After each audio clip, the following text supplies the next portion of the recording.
what's happening, party people? Welcome to OnlyFans. Oh shit. No, this is the dark stream. Ah, so close. So close. Broadcasting from the dungeon of Mustafar, where outside it is 10,000 degrees.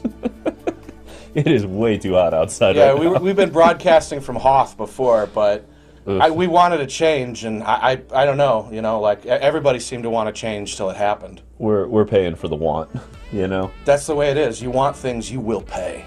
You will pay for them. And good lord, is the price high today? It was the heat index. 95, 99. 1,000 kelvins. 1,000 kelvins. Anyway, so we've got Esper Angels queued up here. This is the draft number 1 of that deck, and it's got some pieces I really like. We've got Vanishing Versus, love seeing that. Premium removal, instant speed, everything I like about it. We've got some negates in the main. It's a spicy number. Look at that! Look at that art too. That's cool. Yeah. I had to shift it to this art. It's just so gorgeous. And of course, we've got the reason this deck can exist at this point, which is the second 2-drop Sitting in Angels that just came in with the new set, Gyada, Font of Hope. So I've drafted that a few times, and it spanks. Yeah, especially in this All Angels list where you can go kind of nuts with it, and Youthful Valkyrie. And then, of course, good old Inspiring Overseers made the cut. Also a draft. I'm not gonna say bomb, but like a really, really good card in draft. I think it's a top 5 pick typically. It's a staple of every white X, which is all 3 of the best archetypes in draft that I've seen, have been banned. Selesnya and Azorius all want it badly. Well, kind of the point that Forrester made when he was on here running us through the draft was that's like the Phyrexian Rager we always wanted. And for those of you who are unfamiliar with Phyrexian Rager, it's a common black 2/2/2. Enters the battlefield, you lose a life, you draw a card. 20 years ago, very playable. Oh yeah. This obviously much better than Phyrexian Rager. Losing a toughness, but otherwise better in every way. Yeah. Flying, well, black is better than white in Magic in my opinion, but very, very cool card. Yeah, the gaining of the life versus losing of a life, that's a 2-point swing in terms of the, you know, what it's trying to do. The evasion as well. The evasion. This really helps you win. I mean, the old Phyrexian Rager, it gave you a card and it blocked something and maybe killed it, like it blocked a Flame Tongue Kavu is what it did. Yeah. Yeah, the beauty of this, though, is that they also gave it a relevant creature type, which they did not really do with Rager, if I remember correctly. Yeah, it was like a carrier. It was something stupid that just never turned into a tribe, whereas this is an Angels, and that's why it makes the cut, because it plays well with this Righteous Valkyrie, with all the other cards. You, of course, get to mess around with Linvala, Shield of Seagate, which I haven't gotten to play with outside of some really quirky standard moments. Now, we don't have a party here, do we? We don't have a party. This is just for the flying and sacrifice to, what is it, hexproof or indestructible, and all creatures. All creatures. Gets around rats pretty effectively. Not Meathook Massacres, but everything else in the format, this has got a good shot at. There is no escaping the Meathook. And there's no escaping Farewells. But we have negates, and that's part of the point of these. Yes. We get to run the Firja's Retribution, which I love seeing this. I have not gotten to play with this before. I've seen it, I looked at it, and I was like, we don't have enough Angels. And finally, there are enough Angels. Yeah, this has been a bad card. Mm-hmm. And I found this list online, and it was like, oh man, it's full of bad cards, let's play it. You know, there's just a little bit more stuff to maybe make it come together. Right. And I wanna see what these, because we haven't really gotten to play with these outside. I mean, look, there's a bunch of limited cards. Right. There's a bunch of limited cards with basically Vanishing Versus and negates. Yep. So I like the Firja's Retribution. We've got the one of Legion Angel that gets 3 more off the board. Always a spicy number. The homies. Yep. A couple of Elspeth, which do a lot of work in this deck. Being able to, you know, pop -3 and just dump Angels onto the battlefield is great. Build a Baneslayer is always a good plan. Yep. And then, of course, we found a home for the Archangel at last in Standard. We've seen it in Alchemy with the dungeon adventure, you know, thing. Have we? I have. But this finally found an Angel home, which I've played this list a very minor amount a little bit earlier today just to test out, give it a little quick run, and this was a huge piece yet again. So this reminds me kind of Attica Valkyrie from Cold Snap. Yes. Which, for those who don't remember, I believe it was also a 4/5 flyer. Maybe it had Vigilance. It was 6 mana. And yeah, it did have Vigilance. And you had to tap it to target a creature you had that would die and kind of return to the battlefield. This returns to hand, but it's a mana cheaper. It's got lifelink. It does exile for opponent stuff. That card is what made me most interested in the deck because I really wanted to play some games and resolve this. In case you were wondering what a fun side effect of that last piece is with a creature dying and exiling it, it turns off Blitz. Oh, yeah! Tenacious Underdog does not matter if that's on the battlefield. Oh, cool. So that's it also kinda does fun. a great job of blocking it. It does. It does. And it makes sure everything else can block. It works really well with these, where you just keep gaining life and pumping them back out. Oh, wow. So it's got a lot of power to it. It's got a lot to offer. We, of course, in the sideboard have a couple of Archons. I assume there is Rune still running around. Yeah, we'll see. And then, of course, Nimble Larcenist for your control matchups. The Angels are obligatory based on the main. Right, just some quality. And then some good old-fashioned, we don't like aggro, so kill everything. Sweep it up. And we don't like control, so, you know, let's go nickel and dime and take out walkers as they come up. So, all right, let's bash this. Yeah, let's take this one for a spin. This is the modern-day Field of Dreams, and we are running it. Yeah, I hope we can win games with it, but this will be awesome. Yeah, either way, we get to play Angel Tribal. I've been waiting for that forever. I have never played Angel Tribal. Right? I have never played Angel Tribal. Every time we've looked at it, it's just been a little too weak. And especially when Darth Zero thought it was good. Yes, there was that. Shade. All right, this seems fine. Keep it, toss Linvala? Yep. Or keep it, toss a land? I think we toss the Linvala. We actually do want to get to like 5 lands on this thing. All right, yeah. So I'm fine rolling it back this way. We've got Wait, is all that a 3 beach? colors. Yep. Oh, so we can fight them on the beaches? This is a Normandy moment for us. Yes, indeed. So we are up against... All right, remind me, what the fuck does that do? So whenever another angel hits, it just gets +1/+1. Okay, so it just grows as we play angels, or as they enter the battlefield. As they enter the battlefield. So hypothetically, we could ult... well, nothing. It's dead. Hypothetically, we could ult Elspeth and it would get enormous. Okay, so the question here is, do we want the Linvala or the Valkyrie? I think it's Linvala, so that next turn we can play the Valkyrie and hold up removal or counter. Yeah, as long as we hit a land off the top, that makes sense. Let's curve out nicely here. The extra +1/+1 counter is probably not going to be as relevant. This is a problem. All right, what is that? This is a huge problem. If you've been in Standard for any amount of time recently, you understand what a problem this is. I do not. So this is a 1/4 that is going to curate your hand, and it's going to continue to pump the battlefield. I've played against it before. This is why almost every Esper deck runs 4 Ray of Enfeeblement in the sideboard for literally just this card. For this Sphinx Demon? Because it will take over games. Okay. And it will do it quickly. We do not have unfortunately, our removal does not touch it. Yep. So this is the piece that I'm curious about, is can we deal with the Scheming Seer? All right. Is that like, should we just be playing that thing? Yeah, that's the question.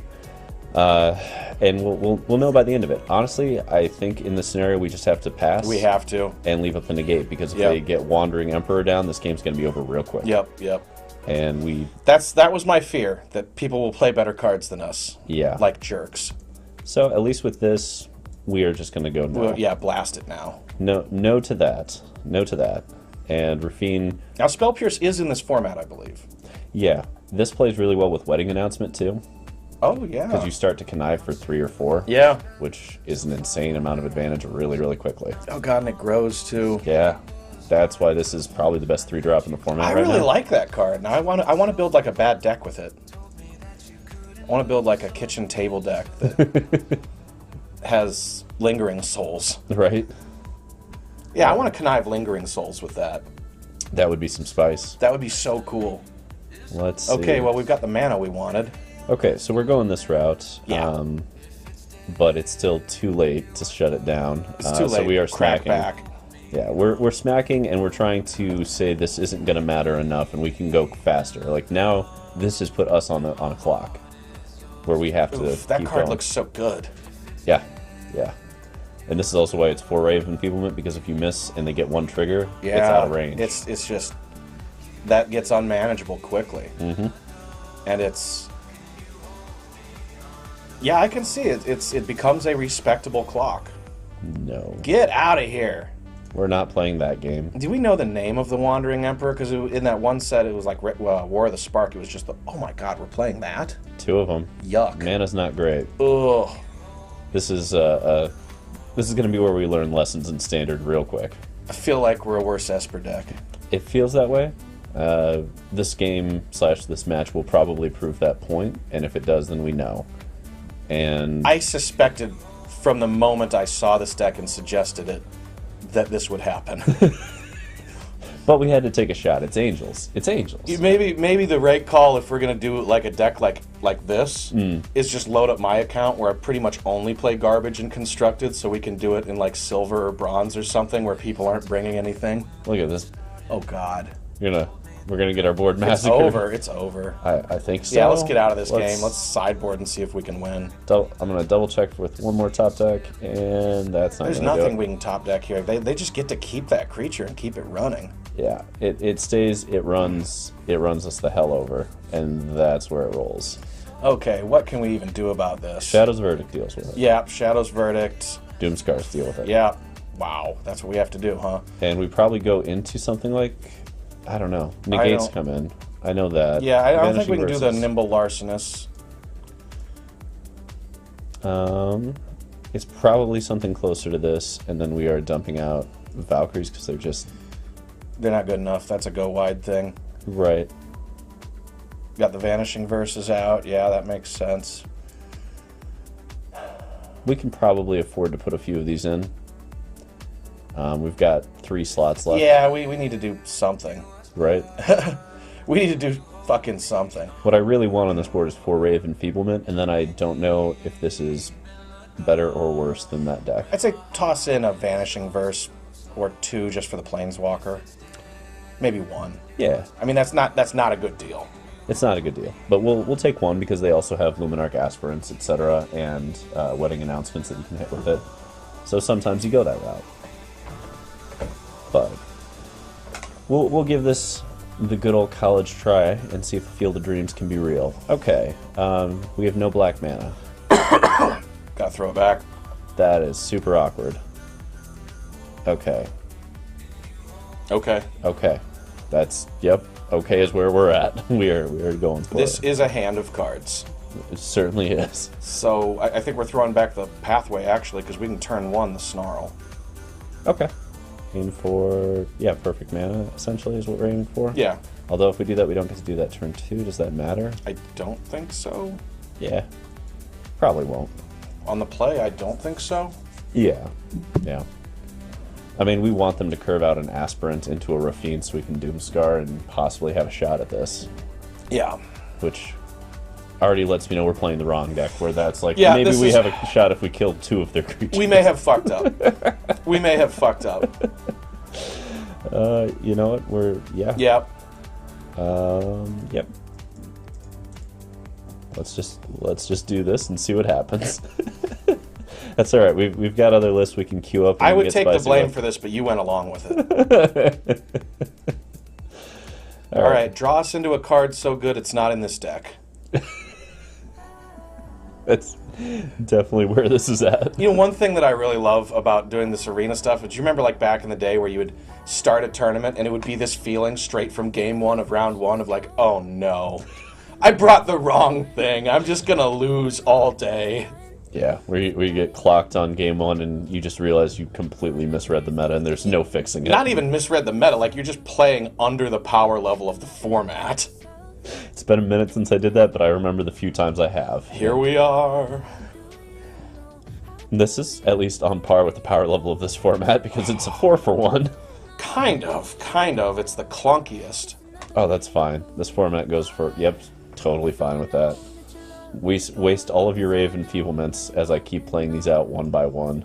That is as good as it's going to get for us. Phone a friend, Angel. Yep. Let's see. So, is it a Wandering Emperor moment? Is that what we're doing? Maybe. Little wandering? Nope. Little announcement time. All right. But we'll just keep putting on the Ritz over here. Ooh, that's more fun. Are you sure? It's going to use up... It's not a great mana use versus we could play that huge Angel. Okay. You want to play this? Oh, yeah. Pre-Doomscar. Yeah. Okay. Let's try and win. You know, maybe they don't have their good card. They could be playing nothing but bad cards. This is the thing. Yes. Or whatever the fuck that thing was that just soloed us out of game 1. The Scheming Seer. Oh. Yeah. Yeah, it's a thing. And for those watching on Facebook or YouTube, the party's over at Twitch. Yeah, come join us on Twitch.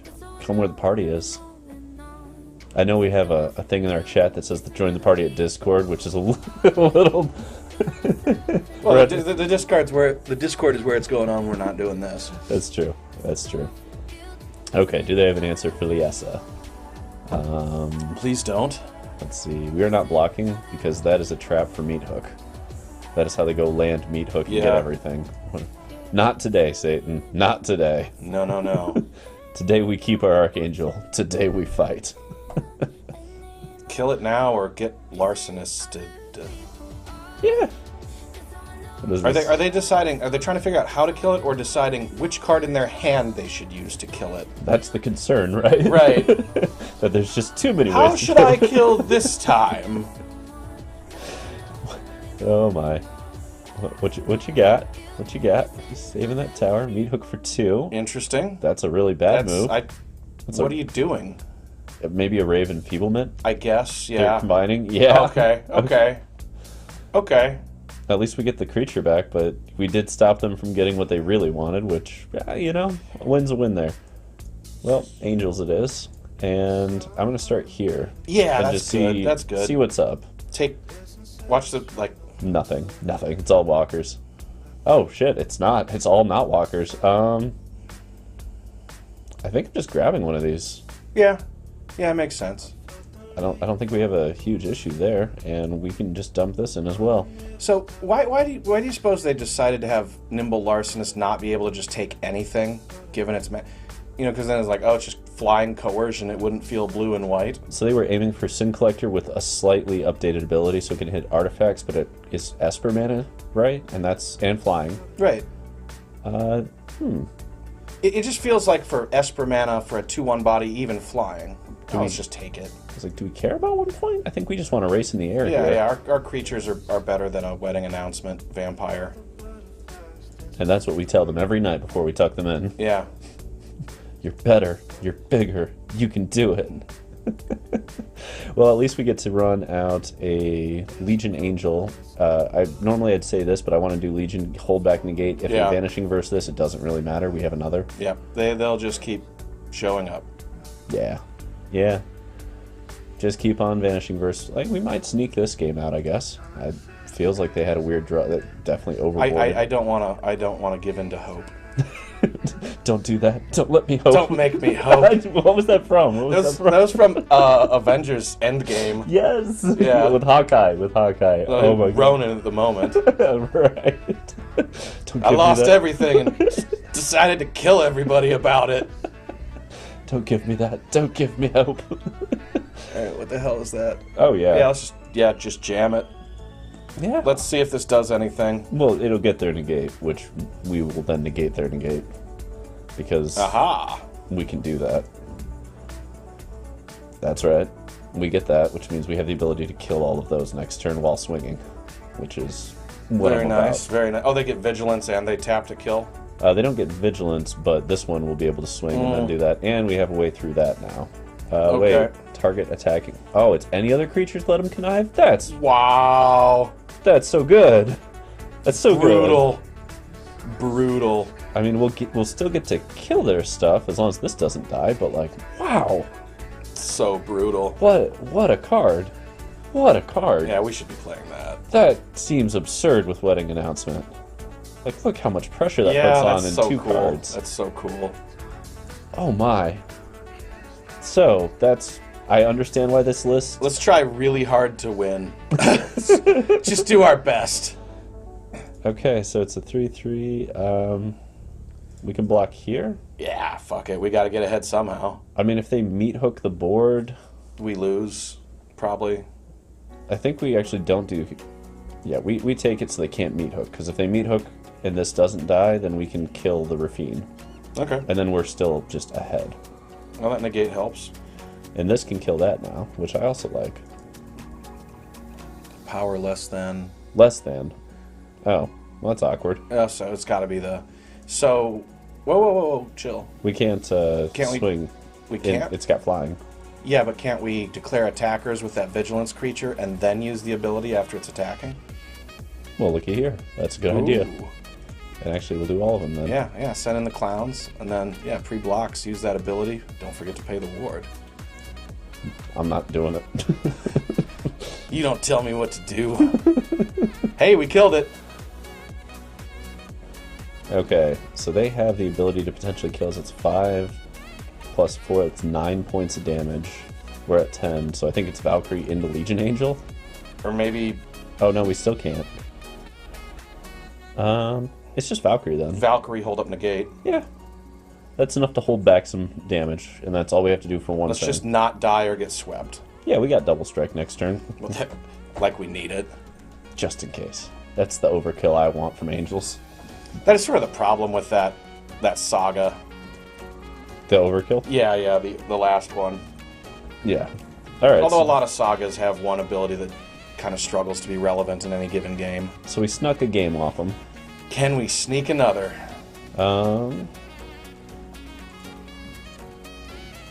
I guess we could play a Test of Talents over something like the Vanishing Verse. I think maybe instead of the Vanishing Verse, we just throw in a Youthful, since that's at least decent against their little vampires. And it gets us on the board slightly sooner. Okay. Let's do it. Let's do it. Yeah. Alright, opponent. I mean, is Angels good and we just need Ray of Enfeeblement for that 1/4 guy? Is that really what it is? I don't know. Hey, what up, Joe and Jack? Yo. Angels felt like a fine matchup for Esper Mid. Yeah, it should. I mean, I feel like we could tune up the Angel list to make it stronger, but I still don't know that that's the strongest thing to do. You know? It seems like this deck is trying to play a bunch of fun but bad cards instead of just a few broken cards with some support. I think we're still keeping this on the draw. Yeah. This seems like I'm just gonna suspend a Doomscar and then eventually cast it when they put 3 or 4 things on the battlefield. Perhaps. Because we'll see. We also have, I mean, if we can pick up some land, we curve pretty well. Kind of awkward that legend doesn't cast the Angel Enchantment. Very awkward, yeah. Very awkward. Okay. Well, that's happening. Number 1. Can we get another land? Can we? If we can draw lands, I feel like this isn't the worst place to be in the world. This is the kind of deck that I would want to bring to like an FNM. Oh boy. This has to go white. Oh my god, it does. Has to go white so we know we can cast a Doomscar, which we might have to do for like 1 creature depending on what we draw. I'm hoping they do that, and Perfect. Please let us draw a land. 1 untapped source, that's all I ask. One time, dealer, one time. Before they get negate mana up. One time, dealer. We had 3 draw steps, 3 of them, to achieve this goal. I believe in us. It's going to be a snarl. It's going to be a snarl. It's definitely going to be a stick. Ah! So punished. I'm just passing. There's nothing really to be gained here. Because this is going to have to be enough, right? We could play a Youthful to maybe Bait? deceive them. Bait it a little harder, I guess? Right. Oofda. So we had 3 draw steps to hit 1 land. We did not. That's unfortunate. Now, can we deal with whatever's left is the other question, because I'm assuming whatever's left is going to involve at least 1 walker, 1 piece of removal, and maybe a negate. Oh my, what a clock. I think just take it to maybe try and trick them into playing more things. Yeah. Our odds are so long here. That's kind of what it would take. Yeah, it clunked up well and good on this one. Arena Shuffler done did us dirty on this. This is a blue deck with no library manipulation. Yeah, that's a little weird, isn't it? And maybe the problem is that it's just splashing blue instead of being substantially blue. That is look at all those white cards in our hand. Okay, so they have some serious gas if they're losing the Emperor. Let's just pick it up and move on. I'm gonna do this and force it. Try and wrath them. Yeah. It could happen. It could happen. Kaito? Sure. That's a cool card too. Yep. Damn. All the cool cards, all the same They deck. get all the good stuff.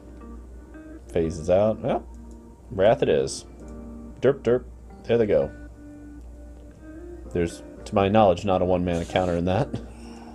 All right. What a moment it would be if there were. Right? What is Kaito's ultimate? This searches for blue or black creatures, I believe. Okay. And the charm returns all the cool cards at instant speed. Fuck, it does. Obscura Charm brings back Raffine. Wow. That's quite something. What? The Esper Charm brings back Raffine from graveyard at instant speed. What does the Esper Charm do? It's Obscura Charm. That's going in. And Obscura Charm... Oh, it brings back Kaito, too. Fuck, it brings back a Walker and Raffine at instant speed. Yeah, but what does it do? What's its text like? We'll have to read it when we're done with this one. It's going to take a moment. We're done. Look at this. This looks super winnable, right? No, it doesn't. No, it doesn't. Okay, let's go over to that deck. I have it queued up. Excellent. Good plan. Just in case. Good plan. You never know. Angels, it was fun and it was worth a shot. But clearly, Esper Midrange is dominant in this format, and it's time to be ready. I don't think I've played Constructed on my account in a really long time, so I might queue it up in the bronze that I'm probably sitting in. Just roll it. I hadn't opened my account in a while. I drafted from bronze yesterday. Nice. So this is that deck. It does not have the Obscura Charms. Johto Jack, you got some modifications for this list based on Obscura Charm. I'm going to pull up that card. I'm kind of curious what you're thinking on that. Play 2? Play 2? That sounds legit. Yeah. Toss the list. Toss the list. Absolutely. Yeah, we'll just jam your list. Yeah. Absolutely. Let's take a peek at that. Let's see here. Obscura Charm. Okay, so it returns multicolored permanent mana value 3 or less. That's Kaito's, that's Raffine's. Awesome. Tapped, counter instant or sorcery, or blow up a creature or walker, mana value 3 or less. So it also blows up Raffine's and Kaito's. Yeah. And it pulls them back. That seems like a lot of gas. So the list I have here is the one that took down a 257-player tournament. I think it was Croaky's tournament that he does with Team Liquid. And this list took it all down. And it's got some really spicy one-ups towards the top end of the curve that I was like, ooh. That's a lot of text. Yeah, 2 shield counters is kind of fun, though. I know, I played against it in draft. And I played against this in draft. draft. I actually killed it, too. I was going to say, I played against this in draft, and this was also really strong. So enters the battlefield or attacks, draw 2, then dump. If you discard a target creature. Until your next turn. But here's the beauty of that. You combine that with Connive, and all of a sudden their whole battlefield goes down to 0. Right. So you can run right through them. Interesting. It's very spicy. Interesting. Let's see. The other choices in here are... I mean, I love that this is in there with Connive. That's so spicy. Yeah.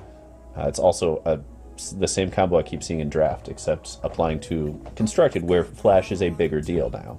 You know, this plays kind of like a fish deck sometimes. I like what I'm seeing here. Where's Johto Jack's list? Yeah, where'd you send that list there, Johto Jack? What you got for us? You know, the top end of this curve. Oh, Discord. Sure. I'll pull it up. Where are we? Where are we? Should be somewhere. Probably in standard. Yeah, right? Okay. Well, bam. There it is. Let's grab that. And let's import. There we are.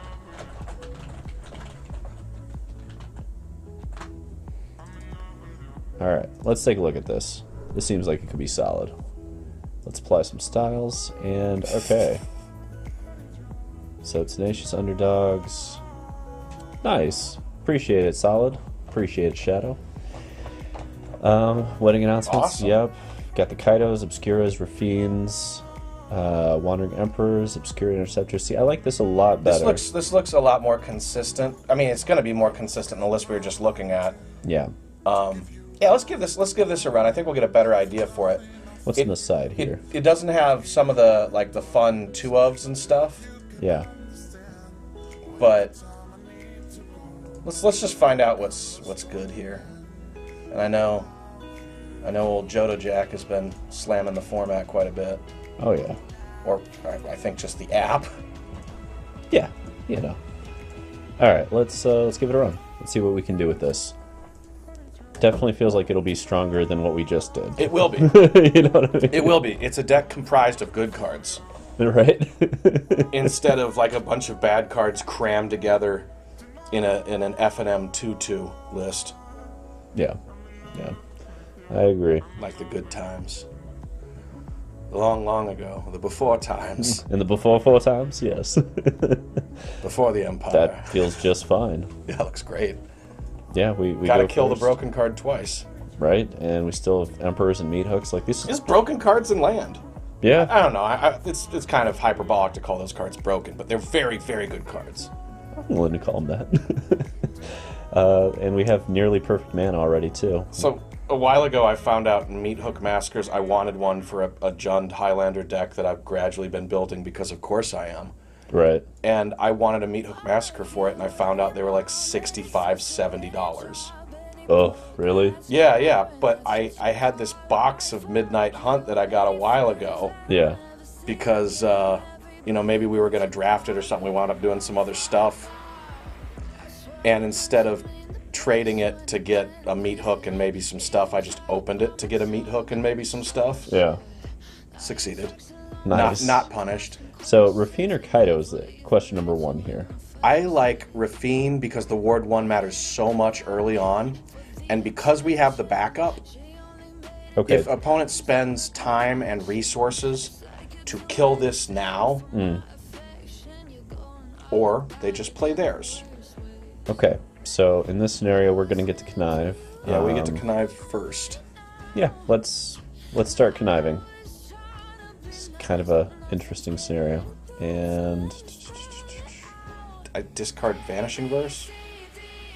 Probably. it might be Meathook, actually. I don't know. Okay, if this yeah, that makes sense. Like, maybe they end up going wide with, what do they call it? Wedding Announcement? So that's really the question here, is are we worried about them going wide with Announcement, or... But either way, even If they play the Announcement, we can vanish it, can't we? Because is Yeah. that an end step trigger on Wedding Announcement? Yeah, but we're going to play Kaito on our second step, probably, because it phases itself out and gives us an additional creature that can't be blocked to let us connive faster. Which is also a reason to get rid of Meathook, Yeah, because logical. we're doing that. So they get to go there, we get to... I guess we could Wandering Emperor, but I think Kaito's probably the stronger play here. I think so, yeah. Like, getting our board established to connive faster and harder seems like the right way to go, and this... I don't know, like, Flash Emperor is a thing, I guess. This deck is looking... but we can't kill it because of the ward. True. This deck is looking stylish. I know we've only just begun, but this deck is looking stylish. Let's go this route and see what happens. It definitely feels stylish. It's got a lot of play to it, a lot of choices early on already. I like the Ninja Planeswalker. Interesting. They've got their mana. Okay. That's a strong choice here. Yeah. That's a very strong choice. So where are we trying to position for that? We need to see what we draw. Yeah. Okay. That's a good start. So we can Wandering Emperor and kill it. We can, although that leaves this open, whereas we could also potentially run a Raffine out. Well, let's attack and draw first, right? Makes sense. And see what we get.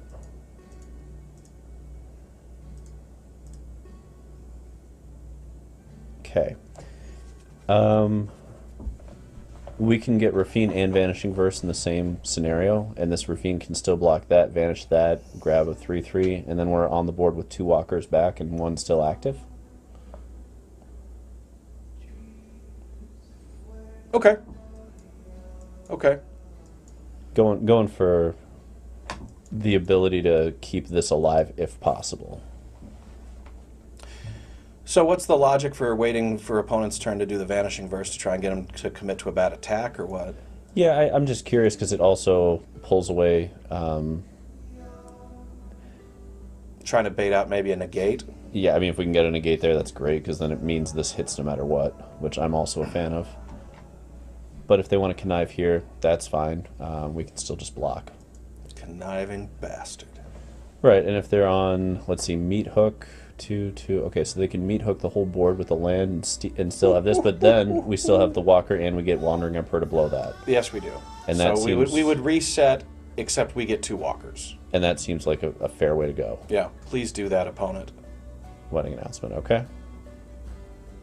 Okay. And this feels good because we're triple conniving. Yes. And look at that negate mana they've got. But they didn't do anything. Okay, so I'm pushing this way, I think. Is that pre-combat just to make them show us what they got? Or do we get into combat and see if they do something? We probably smack first. Okay. Yeah, let's crack her. Let's start conniving too, because we can sculpt this hand a bit. Yeah. Sure. That's awesome. That seems like a total waste of time. I love that. I guess they're trying to keep the connive down. Do we just put them on here? Because it's unblockable? Or do we want the Raffine to keep going up? I think we want the Raffine to be able to avoid meat hooks. Okay. Land? I think we get rid of a Kaito here. Because otherwise it's not going to get the +1/+1 counters, and we can dump out either Hive or Swamp here. Swamp. Alright, let's We might want that Hive later. Yeah. And because, well, we're going to wander and probably, I think, wander to kill theirs and pay the ward, and then we can drop the Hive. Except that's going to leave us this open dying to that, so I'm probably playing Luminarch? No. I think it's more important to just kill that. Okay.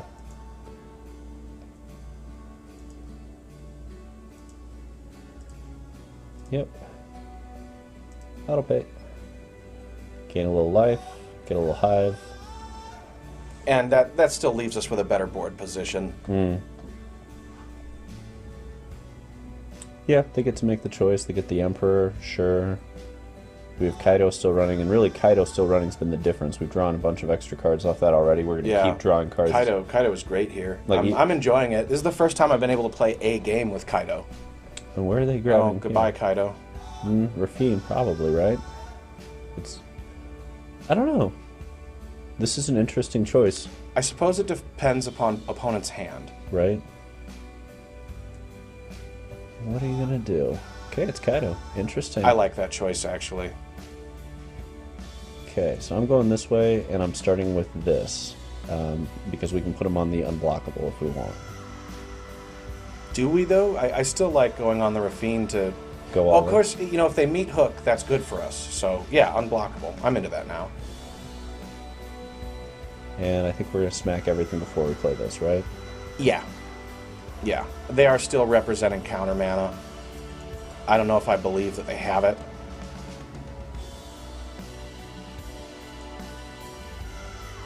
I think it's just the 2 lands. Yeah, I agree. We got to keep the action. And once we get out of range, next turn we can meet Hook. But in the meantime, let's get down to business. Now, do we simply plus this here? Because they don't have the ability to kill it if we plus. That's a good point. And then we can meet Hook the whole board because it forces them to apply more pressure. Sure. I'm not 100% that's correct, but... And actually this is a 2/2, kind of stalls them a bit. Or do we Where does it make the most sense? +1/+1 counter from a flying first strike, lifelink, or vigilance. Do we put... I don't know. What do we do? What do y'all think? I'm really not sure. There's a lot of options. Right. We're mostly trying to protect the Elspeth. Well, the beauty of Luminarch is it pulls these toward, you know, like it keeps this from being a profitable attack unless they want to spend a removal spell, which means they're not spending it here. That makes a lot of sense. And that makes a lot of sense. So +1/+1. And wait. First strike. Oh, +1/+1 and. Yeah. Okay. Yeah. Okay. Yeah. And now they can block the Skyclave as well. Very nice. Very nice. Okay. First appearance of Elspeth on a battlefield in my experience. Liking it. Got a lot of strength to it. Okay, so they go back. Boom, wedding announcement. Flippy dippy doo. Cool. What else can we do with Elspeth? Well, we can minus it to get a mini Coco top 7 put a permanent with 3 or less, but I actually think we're still going to plus it because we want to be able to massacre. Yeah, I agree. And we're this close to the massacre. Yeah, let's bring it up. Let's give something vigilance. So I'm putting this vigil. I think it's here because that makes sense. We can get under the massacre then. Or over the massacre, I should say. And we'll give this one vigilance or flying? I think it's flying so I can smack all 3. I don't know. I don't know. I really don't know. Let's try it this way and see what happens. I am completely foreign to the play patterns with Elspeth Resplendent, and it's And do we just complex. go for the win? Yeah, fuck it. Let's go Or for the win. do we play it safe with the Meathook here? I don't think that's playing it safe necessarily. Creating a lot of pressure from a lot of angles seems very good. And we're also, if opponent has things they can do, setting ourselves up to win off the back of, I think, on the land. Of course. I'm going unblockable here. All right. I'm just spreading it out and pushing through. Because now we get 4 connive triggers as well. And we can put all of these anywhere, so I'm probably putting them on the land now. I do like them on the land. Because even if they deal with all that, we'll just exile that, that's fine. Like, even if they... Okay, that's fine. The Emperor wanders. Yep, but we're at a high life total, and they didn't pick that. Interesting choice.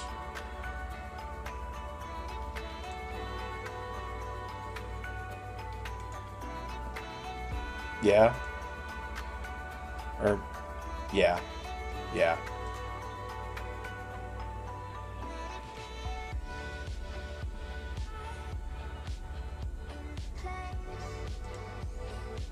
So, perhaps a sweeper coming from opponent, although that would be good for us, kind of.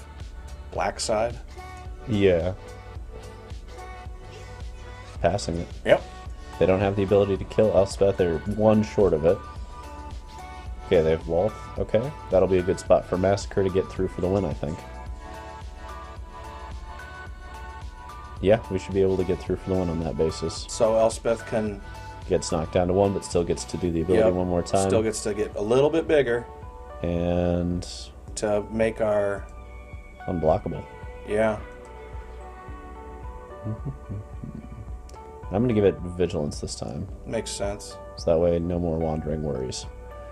So... if we swing both of these, it's still not quite enough. So my guess is what we need to do here is... Does Meathook, where do they lose life? Do they lose life off of their stuff? No, off of ours. But we Okay. can wipe the whole board. And actually, probably the way to do this is we smack, hit this over at Wandering Emperor or Lolth, kill it, Meathook their whole board. It's Lolth. It's Lolth. So we Lolth and then Meathook their whole board. Yep. Yeah. Yep. And then we get our Kaito back. Or no, we get a 3/3. Never mind. Sometimes I forget that that's how it works. That should be spicy. 1, 2, 3. And there goes their board. Boom. Boy, does that feel good. It's a lot of triggers in our favor. Mm-hmm. And we still have the ability to just blitz this one. Yeah. You know? Yeah, there's cool stuff going on here. A lot of power. Wait, I hear something in the trash compactor. Right on. That pesky trash compactor, it does do some things here and there. Alright, game 1. Going to the dark stream. Let's see here. We are boarding the mirror. Ray of Enfeeblements, that's coming in. Duresses, also powerful. Why do we have one of each? Oh my. Okay, Jodo, Jack, what are you thinking on the mirror board here? Where do you usually go with it? I'm guessing Duresses and Ray of Enfeeblements are par for the course. The question is, where else does one need to go? Let's see. I like most of the cards that are in here. There's a lot of gas. Are we boarding? Yeah. Meathook. Okay, so it's Meathook -1 blitz. Okay, so we're losing the blitz. We're losing that. Are we losing all the blitz? That makes sense to me, frankly. The board's going to get tight and swarmy real quick. Yeah, it'll get clogged up. Trespassers, yeah, with charms going both ways, you want to be able to exile. That makes a lot of sense. Also hard to target, kind of. And we're talking about getting rid of the last Meathook as well. Is that the goal here? We're 1 over.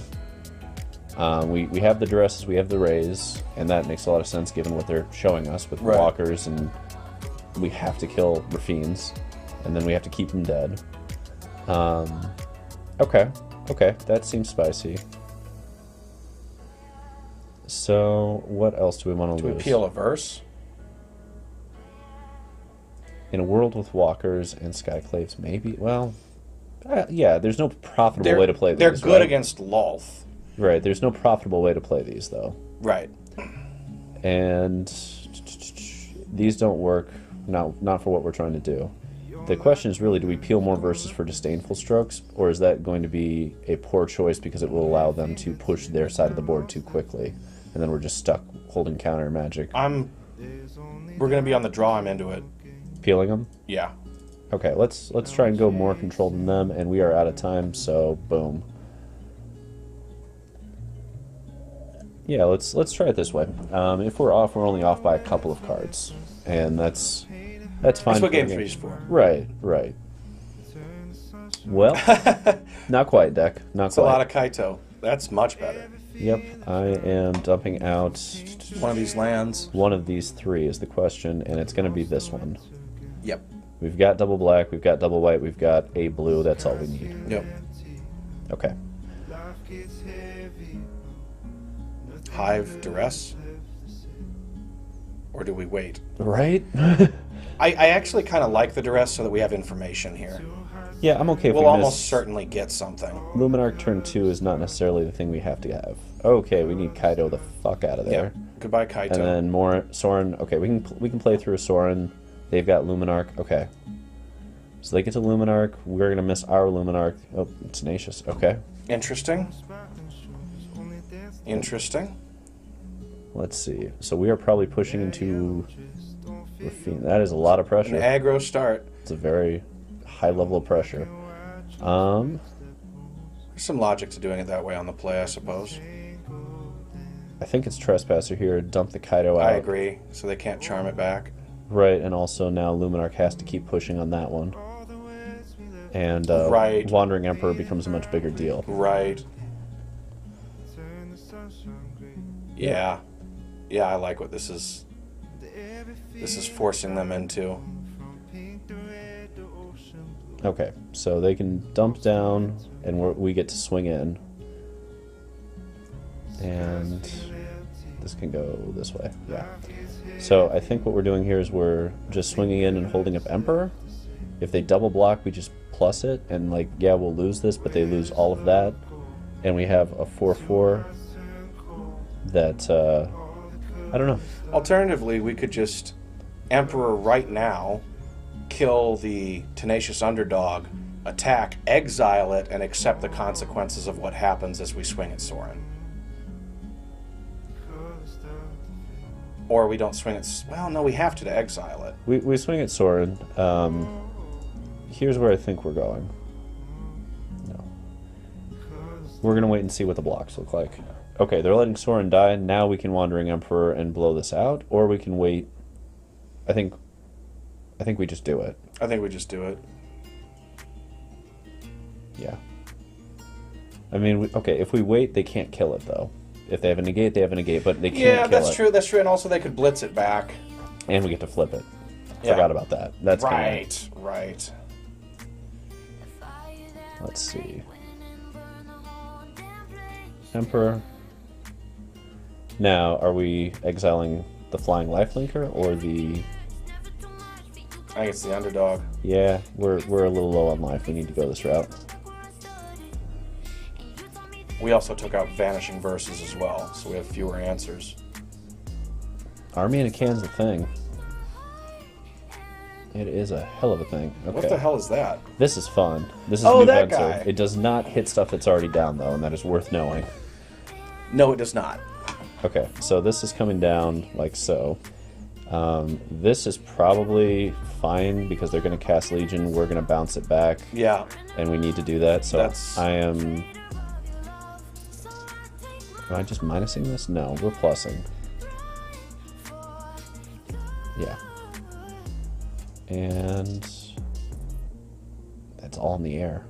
They've got 8 points in the air, but if we attack, then we potentially just die. No,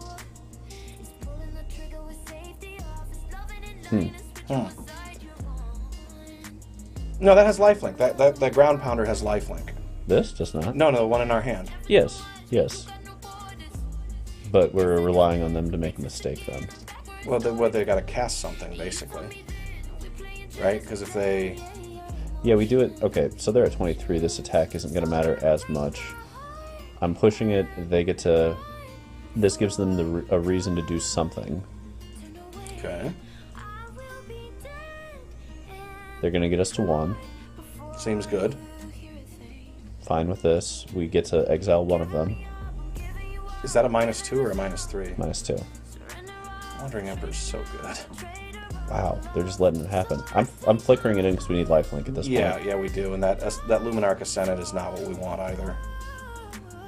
Nor is that. I'm fine dumping that because we can play both of these and bump counters onto our lifelinker. Yeah, that seems important. Okay, so is it counters on the life? Yeah, it's got to be. Right? We don't have time to duress this shit, do we? Like, if they have the removal, they have the removal, and there's nothing we can do about that. I'm okay with that. So I'm going to start with this. It's time to do risky things.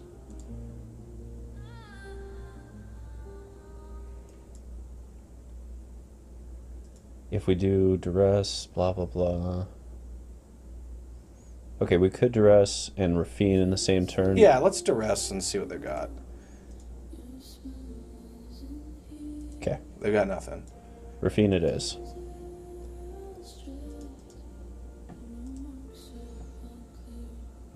The lifelinker. Yeah.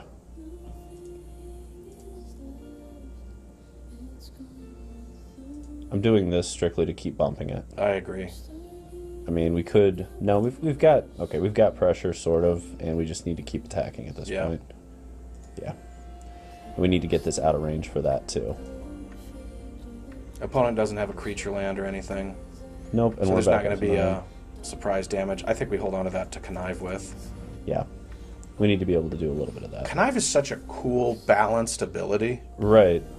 It reminds me of blood tokens, but in a way that I prefer. I'm really enjoying this new era of design. Yeah, the new era is real cool. All right. So they get to hit us back down to... Why would you put it there? I'll block that all day. Deal. I know what you have in hand. So we go to 4. You get to draw a card. You hope it's Vanishing Verse, but even that's not amazing here. That seemed like a terrible play. More pressure there seems like a much better play. Well, we're going to Meathook for 1 after combat, because that gets rid of their ability to bump, right? Can we win, though, is the question. We've got 4, 10, 11, 14. That's a win. They have to block, and we get to exile this, and we get to put them down to almost nothing. Let's do it. Yeah. If they've got Vanishing Verse, they've got Vanishing Verse. YOLO 1 time. Plus, this is Connive 4, which feels really good. Target our lifelinker, exile that, gain a little more life. Cool. Wow.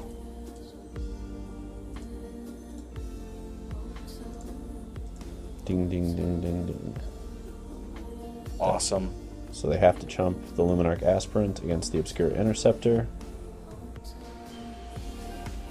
Wow. Okay, okay. Cool. So we beat a very aggressive start by the skin of our teeth because Obscura Interceptor is a house. In fairness, I think Jodo Jack had the right sideboard plan. Our opponent had the wrong sideboard plan because I understand the logic of I'm on the play, I'm going to push the aggro hand. But look at what happened. We stumbled a little bit and they still couldn't get us. Run it back? Yes, run it back. This deck is cool. And I've got a feeling if it's as good as it seems like it is, we'll be sick of it in Standard really quickly. So, let's get it while the getting's good. Let's have some fun with it. Right. You remember the first time you cast Elrond's Epiphany? It was great. That's true. It felt amazing the first time I got to cast it. Gotta get it while the getting's good. This is an interesting one. I'm into it. I mean, we're one land away from just going, right? I'm into it. I forgot how many land we're playing, but probably enough. This is going blue. Is it? Because we might need a Vanishing Verse. I think we drop that white. Or, oof, this is kind of tricky, isn't it? Maybe drop it. So my Black? This drops black, yeah. Yeah, okay. Yeah, Yeah. why not? Why shouldn't we? Like, this still can't hit Vanishing Verse on that, but we need Kaito to win. Right.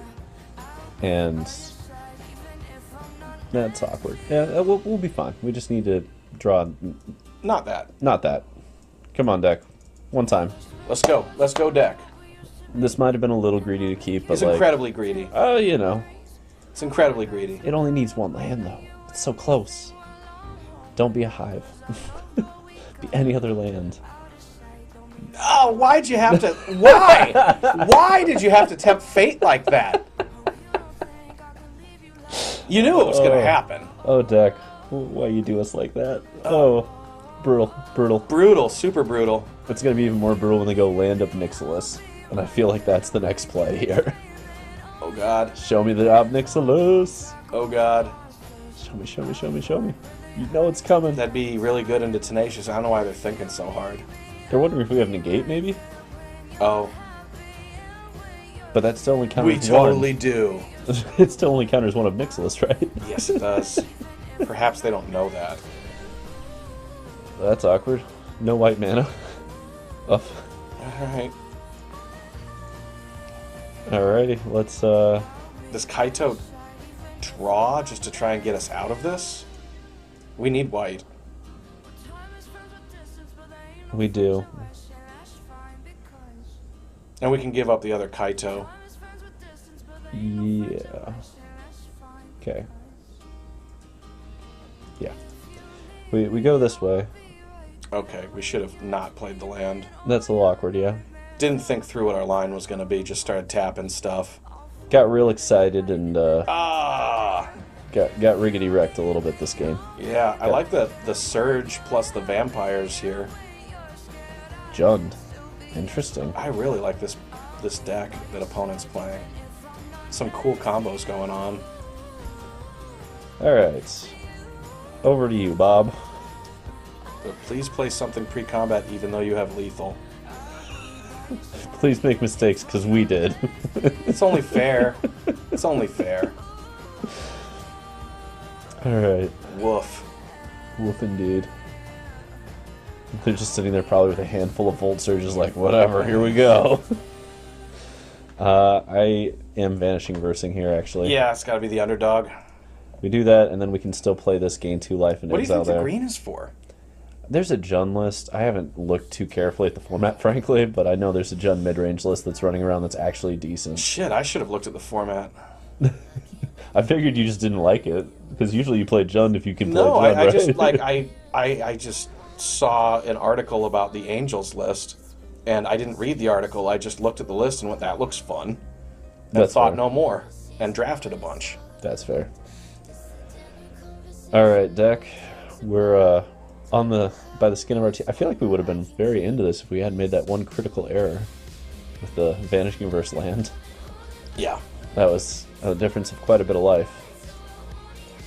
Alright, little Wanderer. Yeah. We got a lifelink piece in the grip. So this is what it feels like to be on the other end of Wandering Emperor. I've wondered. Yeah. It's been a lot of losing to this card. Wait. Yeah, the life gain, you're right. Yeah, we gain a little life. We've got another one. We want them to kill this. If True. they spend a Volt Surge on that, I'm okay. True, very true. Yeah, we can always bring another one back anyway. Good old Takanuma doing some work. There we go. Perfect. Alright. I feel weirdly like we're still in this. I know. And that is insane. It's weird to be on the Esper end of this matchup. What are... Okay. I'm very confused. So I feel like they're holding that... Maybe they have a third Volt Surge and that's just where they're at? Perhaps that there's some logic to that. Riveter's Charm.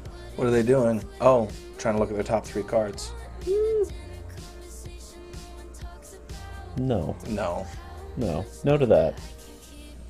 I'm fine doing this. No to drawing 3 on the end of my turn. If you want to do that, do it on your own turn. You do that on your own time. I'm just stopping that. We get Elspeth, we get Wandering Emperor. This is plenty of value. And now if you want to get rid of that, you can. And I'm totally willing to trade that for life. Yeah. Not yeah, that's essentially a gain 4 if opponent swings. Gain 4 buy time. Normally that seems like a bad idea, but a deck like this, I don't think so. We've got a lot of value in our hand to push with. Right. Right. Two big chunky planeswalkers, extra peanut butter chunks on both of them. Although, we could take and just swing back, right? Yeah, what domes in this format? Not much, right? Not much. I'm willing to risk it. We've already been to 3 once, they didn't kill us. Elspeth putting counters on that Obscura business is sort of interesting, too. Tenacious D. Okay, so they can creature or walker with the highest mana value. Okay. I see. But we can do Kaito and Wandering Emperor here, so we're doing that. So make sure that as soon as Kaito drops, we use a loyalty ability. Yes. What's it going to be, though? We don't have to play this till main phase 2. This is true. And I think I like swinging here because if they block, then I can flash in Wandering Emperor. They Riveter's Charm in response, we lose the Interceptor.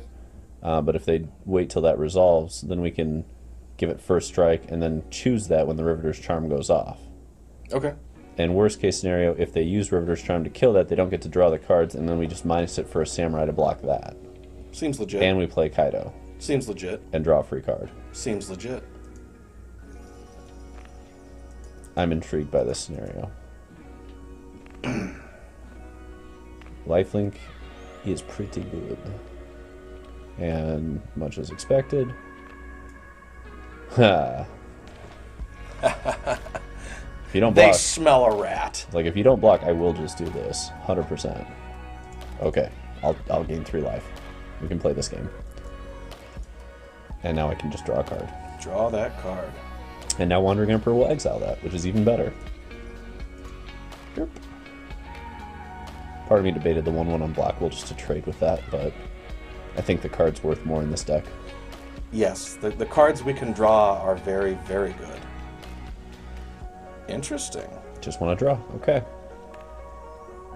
Yeah, that's some gas. Absolutely.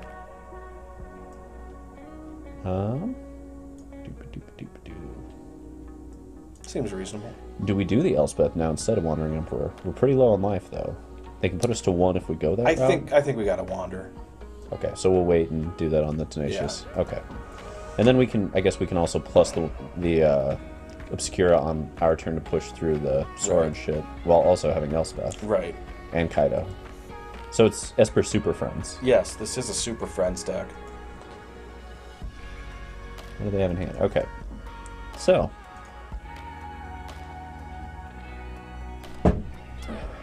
Is it just one or all of them? It's all of them. They can play all of them. Nice. And they That's a strong little Jund card. It's very good. It's very good. Like sacrifice a creature or planeswalker with the highest mana, so it's Soul Shatter, a draw 3, and an exile. That's a lot.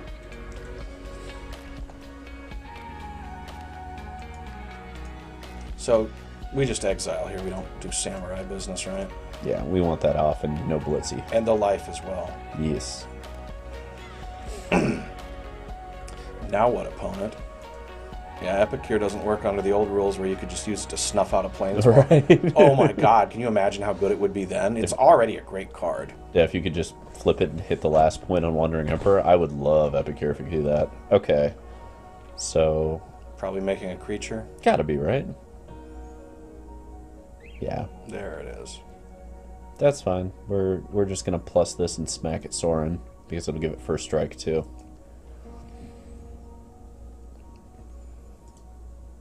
Or is that just playing into removal? Do we want the 2/2 with Vigilance to just keep the board at bay? I don't know.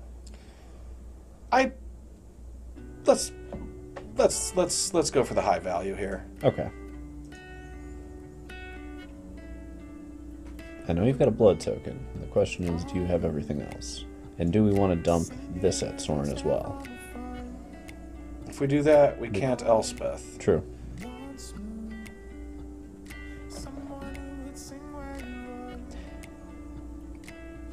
Let's go to combat. Yeah, let's just smack this. Let's smack this over at Soren. My guess is they do a chump chump. That's cool. I mean, they could... Yeah, they have to chump chump on this one. Okay, cool. Just one, huh? That works. Perfect. Let us keep our creature. Draw cards. Right? Yeah. All day long. Oh, yeah. Draw more cards. Gain life, draw Oh, cards. beautiful. We play all of that? Yeah. We'll start with Elspeth to see what it hits. Wow, there's just so much advantage in this deck in terms... This is so good. Right? I actually really enjoy the gameplay of this deck. Aspirant? Yeah. It's got a shield counter, which is kind of nice. Yeah. White. Raffine. Okay. Esper Super Friends is here to stay. Oh, and... Okay, so we're in standard, so the +1/+1 counter is still pre-combat. Mm-hmm. Yeah. It's pretty lovely. There's the Obnixie. That's useful. That's going to be a big deal. But we've got 3 Super Friends. We've got a lot of walkers. Got 3 Super Friends to mess with here. That's a lot of business. And they don't have a way through right now, which is also a big deal. Now they can hit us for 4 life with Obnixilis. So it's Jund Super Friends versus Esper Super Friends, and that's the battle. I love it. I don't know if it's so much Super Friends. They've got 2 Planeswalkers. There's got to be another one, right? What would it be, though?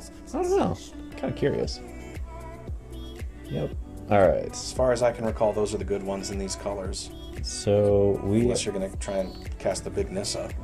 This is a good sign, because if this isn't anything of relevance here, we should be able to wipe out almost all of their walkers. Yeah. And remember, kids, always kill the original. Always. Always kill original Ob. You mean the token. Exactly. Okay. We are playing... Yeah. Yeah.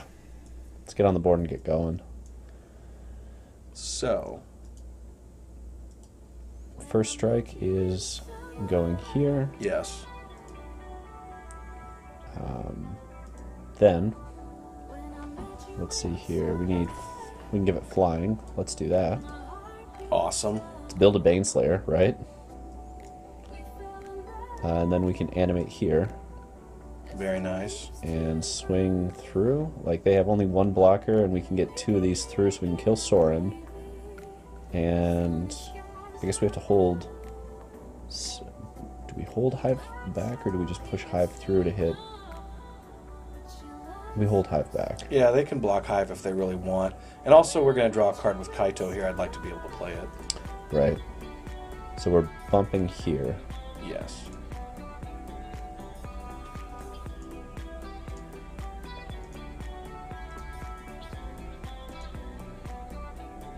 And... Makes sense. Connive onto the lifelinker. Yeah.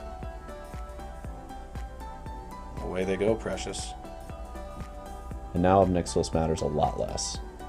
Because we are gaining so much life that we're just like, whatever. I was really questioning that Obscura what's-its-face, but it's been doing a lot of work here. It's been doing an incredible amount of work. I've really enjoyed it. Oh, hey!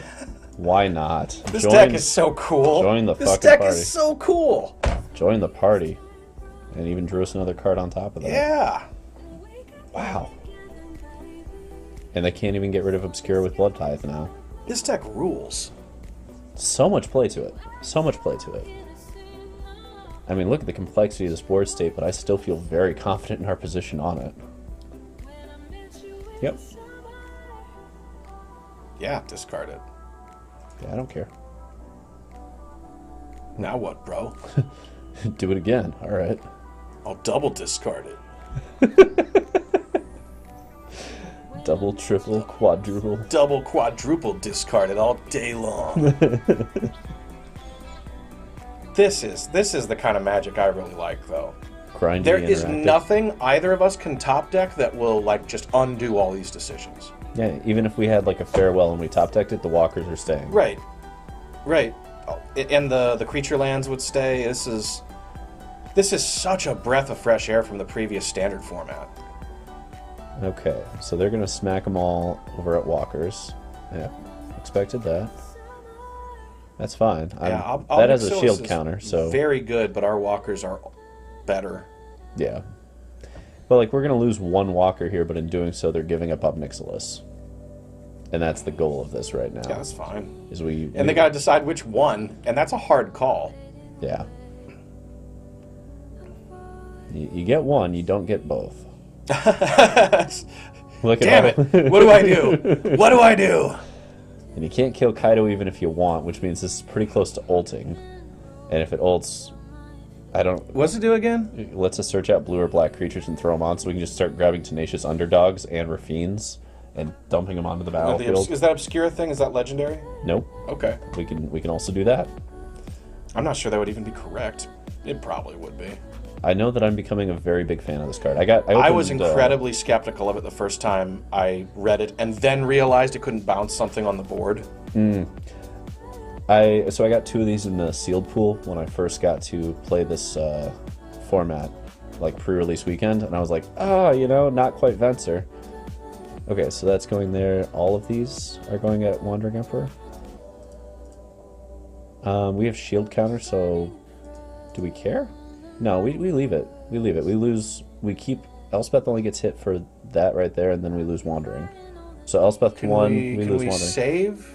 We could save Wandering, right? No, they're swinging all 3 of these at it. Right, if we blocked Oh, you're both. thinking like this and this? We could. I don't know if that's correct, but we get to keep all our planeswalkers. And we only lose 1 Luminarch. I like that deal. Yeah, let's lose 1 Luminarch, keep all of our walkers, and keep rolling. Shield counter. Wow. Wow. Okay, yeah. That was the play, it appears. Okay, so boarding for Jund. Okay. So we just got to get Jundier. We're already Jundier than this Jund list. It's going to get grindier. We want the Graveyard Trespassers. We They've got do. Tenacious. Portable Hole seems pretty decent here. What are we worried about with Hull? We can get Tenacious. I guess that's about it. There's other stuff, but it's not awesome. So I like keeping the meat hooks. They have enough. Meathook's solid here. They have enough on the low end. Vanishing Verse is not at its premium here either. We're looking at... It's not going to... It's going to be minus value on Well, everything. it'll get Sorin, but that's not incredible. I'd rather have our own Sorin over the 2 of those Vanishing Verses. Well, we got 4 now. Okay. So do we want to... Do we want Duresses against them? No. No, we want to top deck things that do big shit. So we could just dump out all 4 Vanishing I'm into Verses. it. I'm into it. Take out the 1-for-1 removal, keep the card advantage stuff. They are not playing a fast deck. No. We just need to make our land drops and keep playing spells. Our spells create more card advantage than what I've seen from them. Yeah. No, period, because they're playing Voldaren Epicure. And they're playing that other vampire. So our card advantage is more powerful. We just need to deploy it. And there's no Parhelion in this goddamn format. And we have life gain. We are incredibly favored here. We are incredibly favored. So let's go lose. Okay. Yeah, this is fine. We're curving. Lands and spells. Curving with Raffine and Wedding Announcement, so there's no way for them to like duress and wreck us. We can still just curve in. It's a great hand. It's a great hand, great deck, great life. Here we go. Yeah. Great mana. Yeah. Perfect mana. Yeah. The only thing we don't have is double black, which is totally fine. Ah, perfect. Excellent. Excellent. Excellent. I will trade your Tenacious for my Tenacious with the knowledge that that comes the next turn. Valky. That is a spicy thing we don't have a good answer for right now, and they get to take Raffine and then turn into Raffine. That is pretty good. Wow. That is pretty good. That is some spice. All right, that is a cool board plan. That is I like smart. that. I like it. That is smart. Like, how do you beat Raffine? You get it the turn before it comes down, and then you become Raffine. Such spice. Okay, going to white.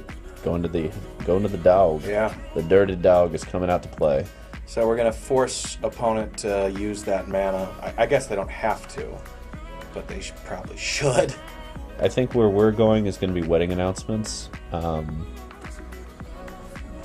This is such a good play for them. Yes, it is.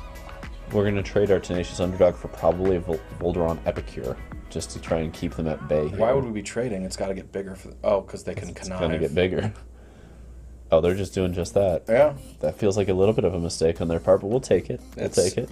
Rather conservative, but I can understand wanting to preserve the life total when we possibly come out with a hella aggressive start. Okay, so we need another land for that to work. Yep. We're not there yet. So we are dumping out Wedding Announcement after we swing. Is it Announcement or is it just Trespasser? I think it's Announcement because we get that can passive give us value extra cards and eventually. Yeah. Next turn we can draw an extra card on end step. So if we miss our land drop, hopefully not right away. I suppose that also has us leaning into the aggressive start, or aggressive start relative to what this deck is capable of. Yeah. You should be targeting Epicure here, right? There we go. So... Interesting. Opponent doesn't have green mana yet. No. Opponent just saw more cards, though. Another 2, that's why it's so insane. Yeah. Very, very good card. That Valky, such spice.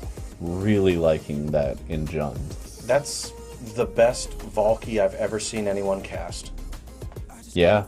That is the most effective Valky I've ever seen hit the battlefield. Turn 2 Valky, turn 3, it's a Raffine, and I now we're going. suspect that is a sideboard card. Yeah. And you can see how effective it is. Well, I can also see why they would want potentially like 2 of those, because late game that's going to be a Tibalt against us, which is great, and early game you answer Raffine. Also a big deal. This deck actually plays enough creatures that you could play more than 2. Mm-hmm. Now, will they go for the Obnixilis with Casualty is the next question. Because that would be some... Ooh, there's the green. All right, they've got them all. All 3 colors are at the party. Obnixilis Casualty. Ooh, fine. There goes the charm. There goes the answer for the Raffine. Well, they might fuck up and take Wedding Announcement. They might. I mean, that is a lot of power that we're putting out with Wedding Announcement. Nope, they know what they're doing. They understand the value of Raffine. Okay. Okay. Although... Oni Colt Anvil. Okay. Interesting.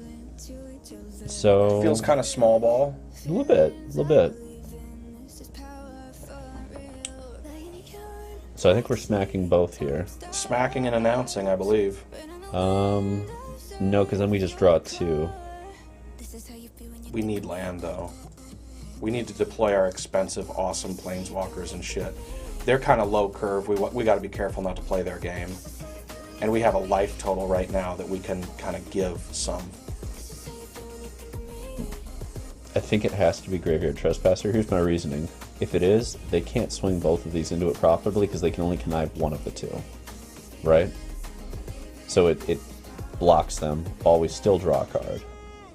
And then it gives us the ability to hopefully get into Wandering Emperor. Because we can't Wandering this anyway next turn because we're drawing a land on our end step. There's merits either way, but at this point, for me, the priority is hit that land drop. We got to hit the land drop. We got to get up the curve because that's where the power of this deck is. Okay. We should be able to hit it here. Excellent. But now we're going to get into the awkward scenario. Because that doesn't kill that until we hit that land, right? Right. So we take a hit, they get to connive more, but then we start getting access to our deck. And they're putting it on a ground pounder, which we can just chomp. Unless they're going to try and turn it into an Obnixilis. That would be my guess. I guess we'll find out, though. But this deck absolutely has to make its land drops, and you can see how that's impacting our board here. Oh, cool swamps. From the new... Yeah, this is the new release, right? That's a very cool swamp. I dig it. Alright, so...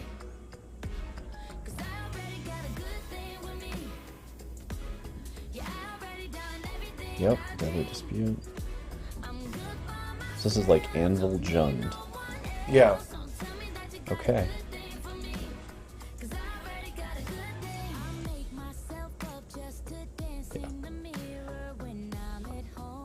I think we're smacking with a Tenacious and otherwise leaving it alone. because we need more blockers here. Why are we smacking with Tenacious? Just to pressure life a little. We can leave it alone, though. I think we do. Do we want the Trespasser, or do we want to do this so that we can get what you know? We have to leave a Pondering Emperor. If they connive 4 times onto Volderon, we just need to be able to exile it. Yeah. Because we can still draw more cards. They might also be getting really greedy. Yeah. And trying to set up like a super Obnixilis. That's the other piece that we got to make sure doesn't happen. Let's see. So we can go Riveter's Charm on end step. Man, this Valky has just been the difference of this entire game. Yep, absolutely. Absolutely. Valky does a great job of turning into a card that's better than John can play right now. Well, and the problem is everything else in their deck is basically multicolored, so we don't want Vanishing Verse back. But Valky is... that's our answer to it, right? Well, perhaps what we're learning is that Vanishing Verse is not the removal call at the moment. I guess Ray of Enfeeblement would kill both a Valky and a Raffine. It would. It's an interesting scenario. Where's it going? Onto that? Okay. I will deal with that. That's fine. So what is okay. It's a lot of cards. Like Underdog on that, maybe? Probably. And then Vampires on the Vampire? Yes. I think that's where we're going with this. It kind of depends on what they do here. That is a lot of gas getting tossed. Okay.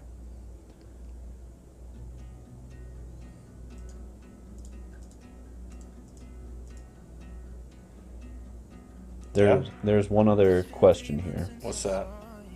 Whether or not we want a Wandering to keep this alive, given how much pressure we're about to be able to put onto them. I kind of want to see if they've got a trick here. Sure. And also, we can Wandering and... First strike? I'm wary of that because it walks into some removal. Versus just trading it out and being able to, like, Wandering end step, do something, and then kill the Valky Raffine on our turn and easily be able to pay the ward cost. That's a good point. And then we can cast Raffine. Right. Okay. Let's see what they're doing. Okay.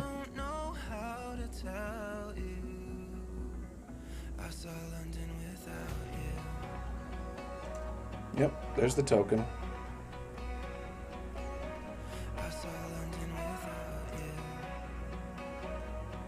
I mean, if they have Riveter's Charm, it's a blowout. So I think maybe it's Samurai. Yeah. We're just cashing this in for full value. Well, no, we gotta push it here in case they have the Riveter's Charm, so at least we have a 3/3 that can smack through this. Yeah, but the Samurai will be a 3/3. Oh, it's true. It just comes out as a 3/3, doesn't it, because of this? Okay. Although that means this dies... Well, this dies now when we... Right. That's fine. That's fine. We're just cashing it in for value. There's the Riveters. Okay. Yeah. And this way the Riveters can't blow us out. Yeah.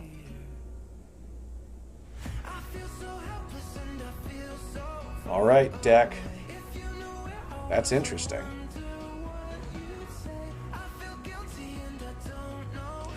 So I'm smacking just this there. Seems reasonable.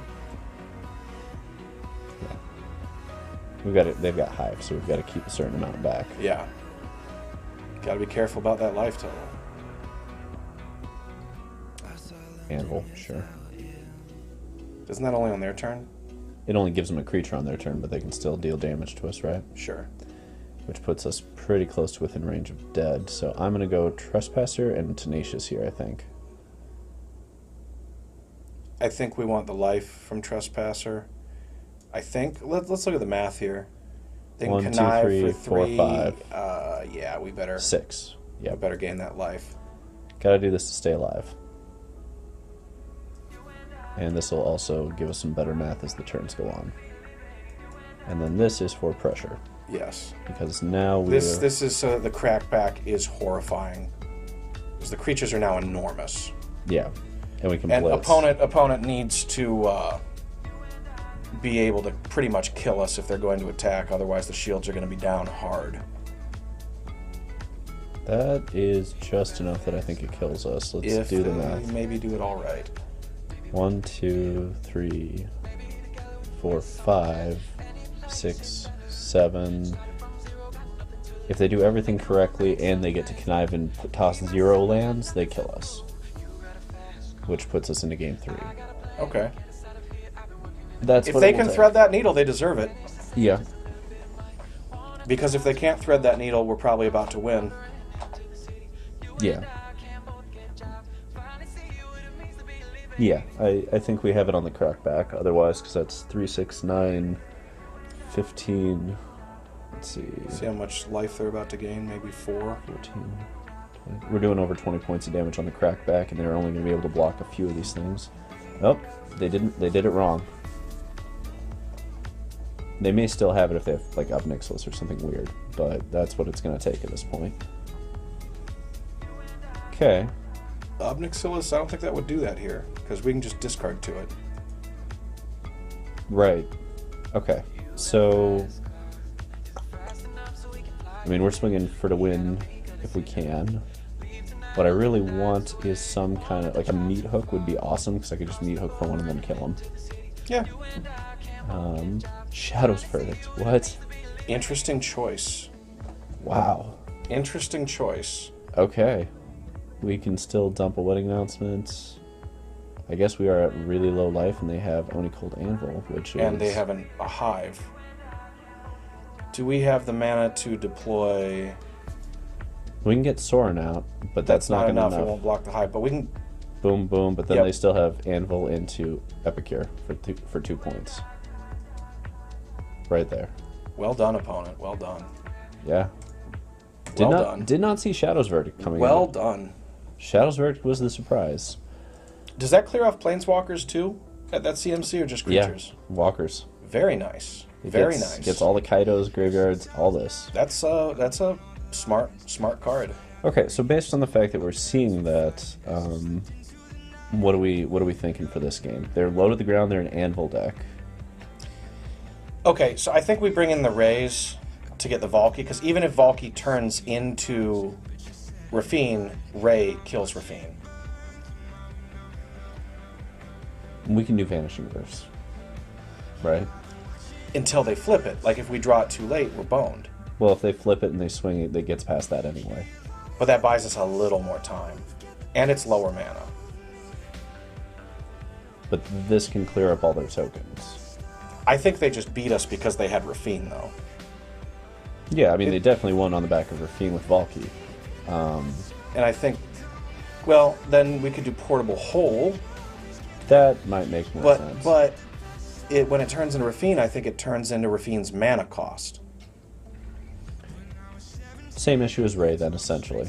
Sort of, except that once it turns into Raffine, Portable Hole can't get it, but Ray still can. No, because if it's in that exact same hypothetical, what we're dealing with is they swing and immediately turns into a 2/5. And you're like, yeah, Ray can hit it before that, but at the same point, if that was the case, if we had both of these on our turn, we should have played them anyway, right? So what's the circumstance? Well, so they play it on turn 2, right? They take our Raffine. Well, either way, what do we want to board out? Let's start there. What do we want to board out? That's another question.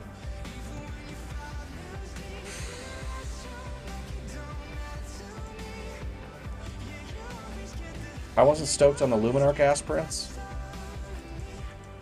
And actually, that'd be an easy solution. Let's do 2 and 2, maybe. There. 1/1/2. Yeah, fuck it. Let's have some fun with it and see what happens. Fuck it. I was really tempted to put like a farewell in there, but that seems over the top That as is, fuck. yeah. And isn't going to get rid of Obnixilis or Sorin, which is a problem. It is not. Keep, right? Obviously. What? Deck. I'm keeping it because we just need 1 blue source to get Kaito running at least. Like, or we go to 5 against this deck, which also doesn't feel great.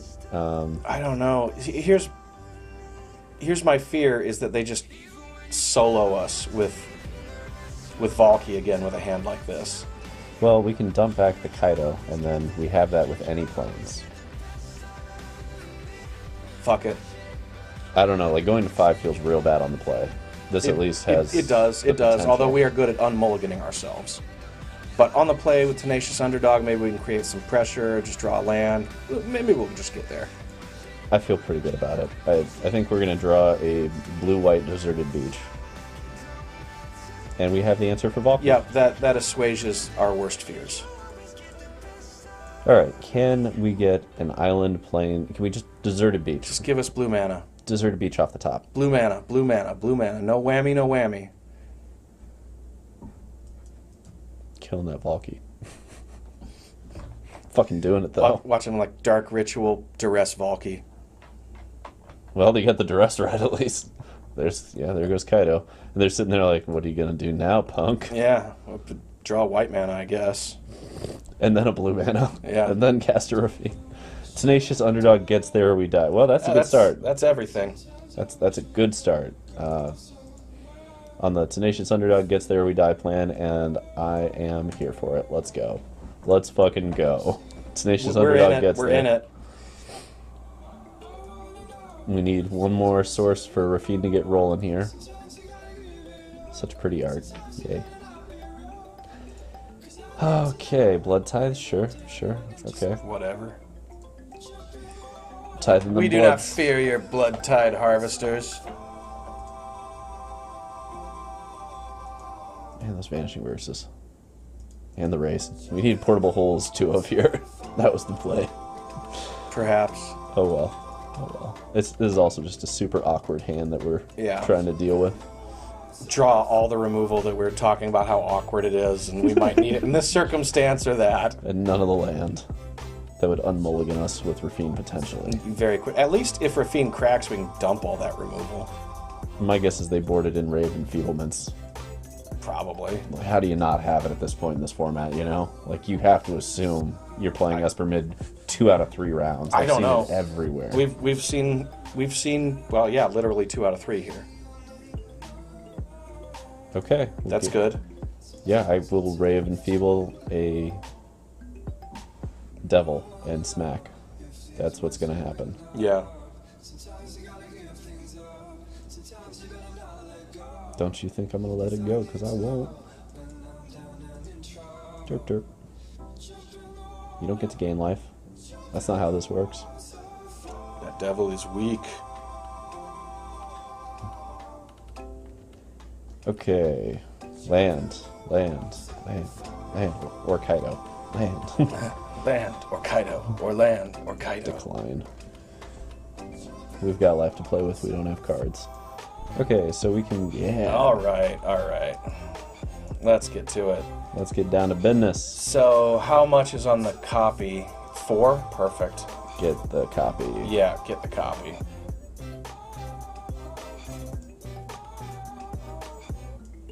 Down diggity. Gonna dump one of these Vanishing Verses and it's about to feel so good. Yeah. What do you have? Come on. Don't be like that. Come on. Don't be like that. Come on. Ah, you jerk. Well, I still get the connive at least. No, I don't? Really? Oh, shit. That's not how that works. You jerk. No, like, I think that's literally a glitch. I don't think that's how that works. Connive to have a creature connive draws cards and discard. Oh, this is part of the glitch that everybody's been talking about that they haven't fixed. Oh. Because you're supposed to still get the... Right, you should still be getting the loot. Right, you get the loot effect, and actually they had one with the Obscura Interceptor where even if you loot, if they kill it, you not only don't get the loot, but you also don't get the effect, and you're supposed to get both, even if they kill it. Oh boy. And that's a glitch that everybody's super freaked out about because they haven't fixed it, and the MIQ is coming up, and somebody's going to end up with it in a sealed pool. Yeah, my guess is they won't fix it in time. That's the classic move. Oh yeah. Well, that blows up one of Mixilus. And we can kill the other with combat damage. Yep, doing that. Loot away these damn Vanishing Verses. That's where I'm at. That's what they're good for.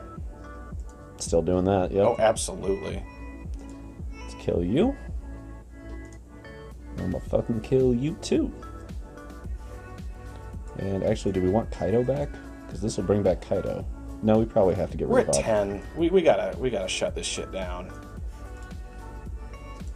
We gotta shut this shit down. Make the game revolve around Raffine. Yeah, and now it's out of range for Voltage Surge and Ray of Enfeeblement. So. And hopefully they don't just Valky and take ours and make the game about Raffine that way.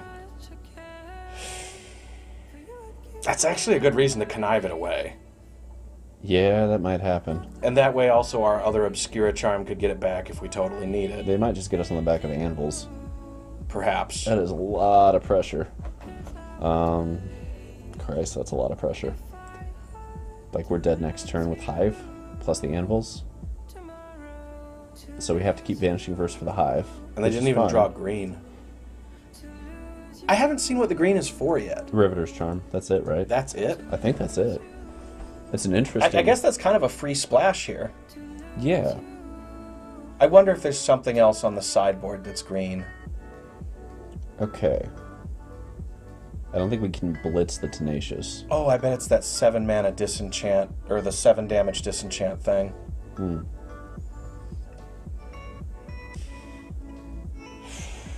Need the white mana one time. Yeah, one time. Let's get it.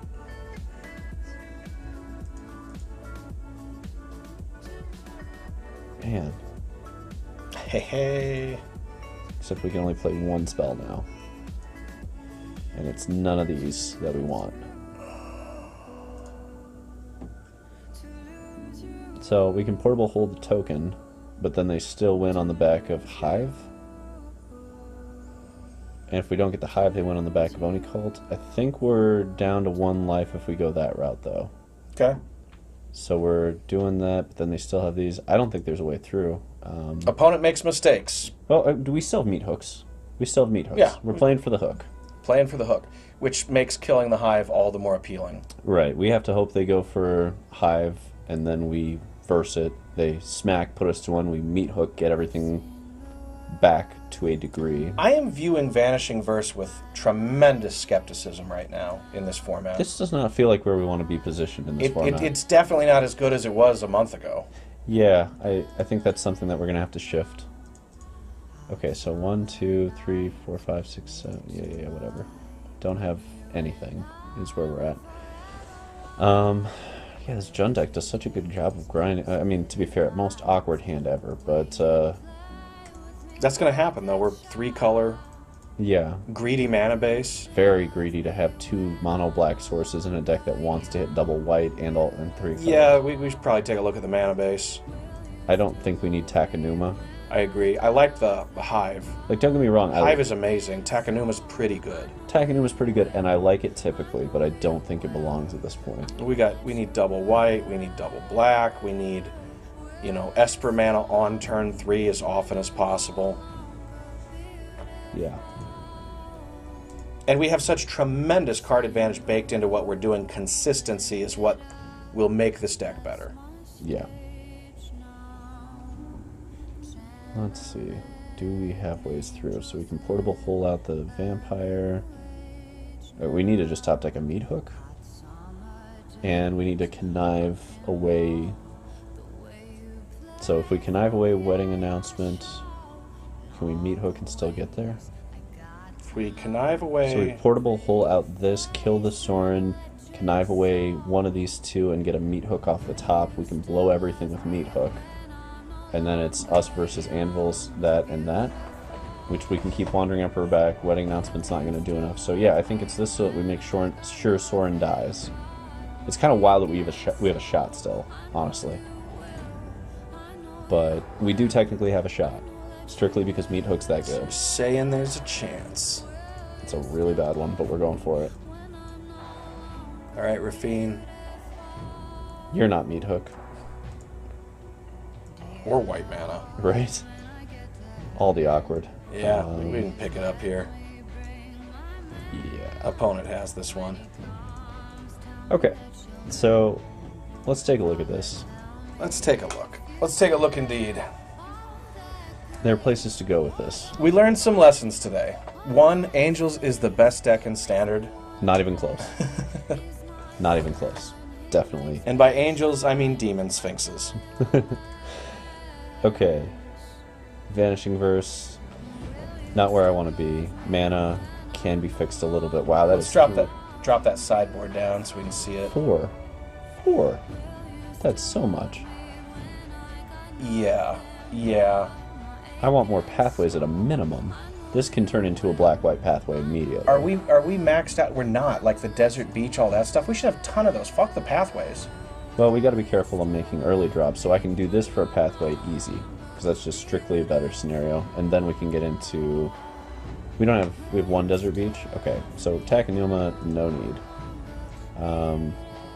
Desert beach, bump another white. I mean, we have double keep in white. mind, we just dropped a black source, although... We have a 10. Basics are important. I agree, we need to keep the basic planes. I do agree with having a basic.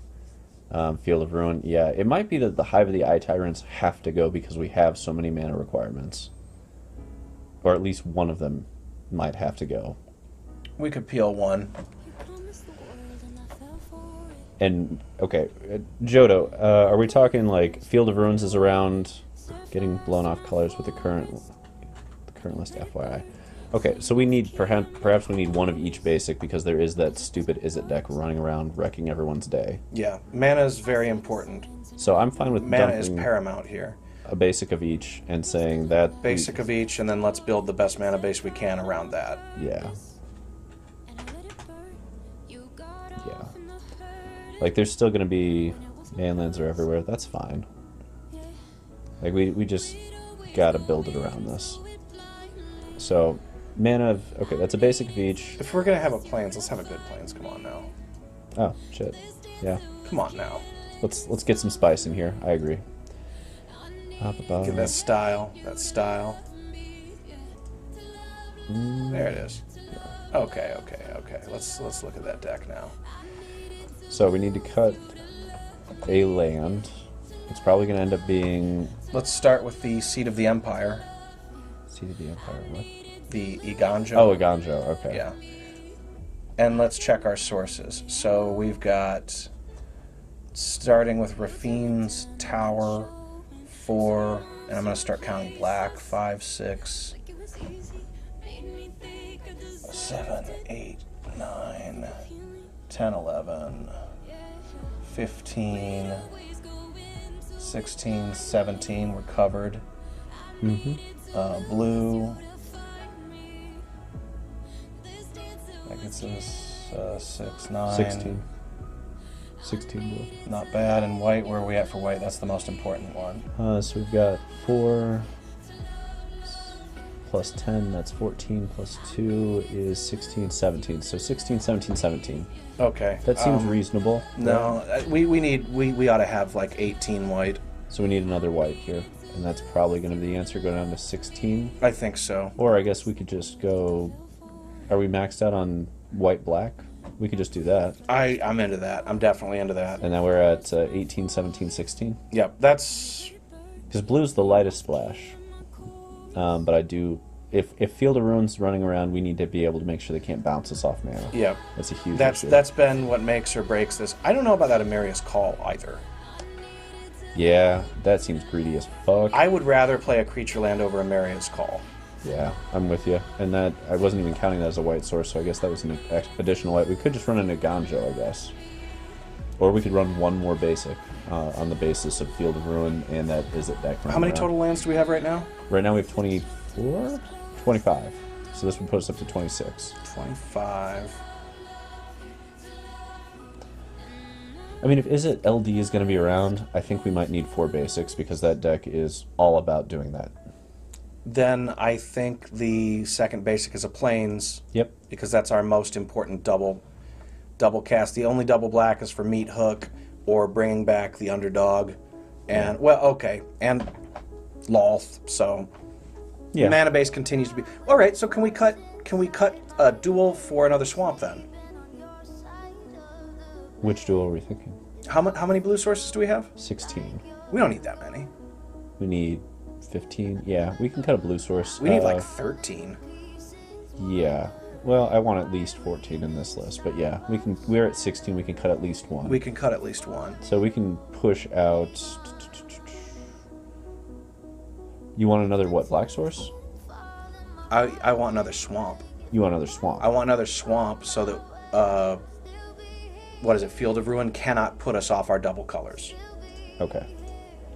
So if we're doing that, we're losing blue-black here, blue-black there.